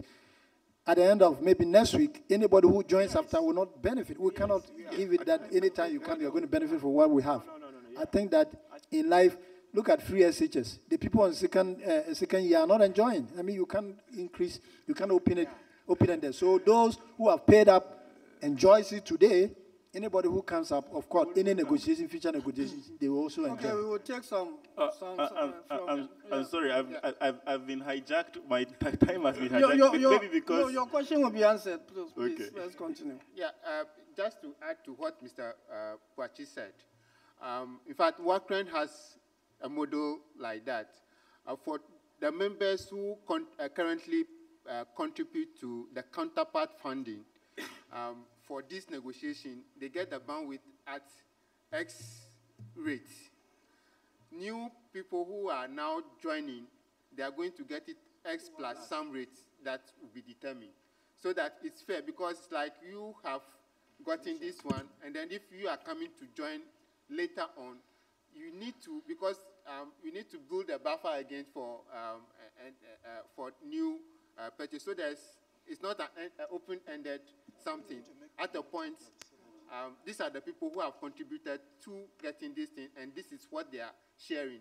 Any person coming after that, you are not going to buy it at the same rate, because they are contributed to get it at that rate. So, but it will still be cheaper compared to if you go outside. No that. problem. And I'm not pursuing that line of thought. I agree that this is something that will be discussed further, and we might. So I'm not even pursuing that. Let me mix the technical and finance a little bit. Okay, I did a quick math, and I think we have about 31 STM1s in our 5 gig. So in the 5 gig that we have available, if you split it, it's about 31. So let's assume for the least common unit, one STM1. Let's say Ames is taking on one STM1. If I understand it, and so let me just repeat so that you can correct me if I'm wrong. If I understand it, there will be a 10,000 annual subscription fee to Garnet. We have agreed that we will continue asking members who have not paid the counterpart funding, even though it's been paid on behalf of Garnet, to pay it. Assuming again that we stagger it at say 2,000 euros a year. That's about 10,000 Ghana cedis a year. So that's 20,000 annual fee. And the STM1 might cost, I don't know, 5,000. You mean the STM1, because the circuit to the local circuit to the later will be, let's say 5,000. Let's plan for the worst and say 5,000. Worst case scenario. Okay, so that's 5,000 a month, 60,000 a year. So our total annual cost for an STM1 is 80,000 a year. Do these things make sense to anybody here? Let's see, 5 times 12, 60. 5 12 is 60, 10, 10, 80.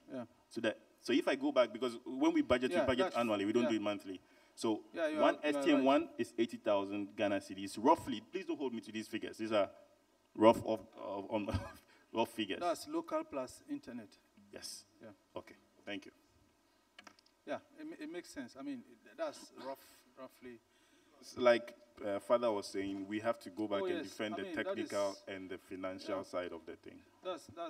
It's fair. I mean, and as you can see, we don't know everything to the wire because we still have to do some negotiations with Wakren, especially the per unit cost of bandwidth. And that one we are going to push really hard. We've been given some guidance by the World Bank, so we know what to do. Okay, we won't, I think we won't take any more questions or suggestions. The presenter has taken us through the connection to how we can get to the Garnet. All depend on the IT team. That's what has been given to us here by the presenter. Now, everything you need, the IP addresses, the payment, the physical connection configuration, the licensing, and then he talked about the Africa 2 project. The Africa Connect 2 project. So it's the IT team and the directors that have to take over and make sure that management knows about this. Now, my problem was that the timelines were not given.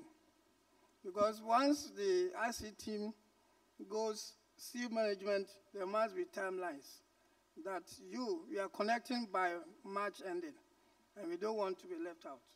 So we have to hurry. We need this, and that also.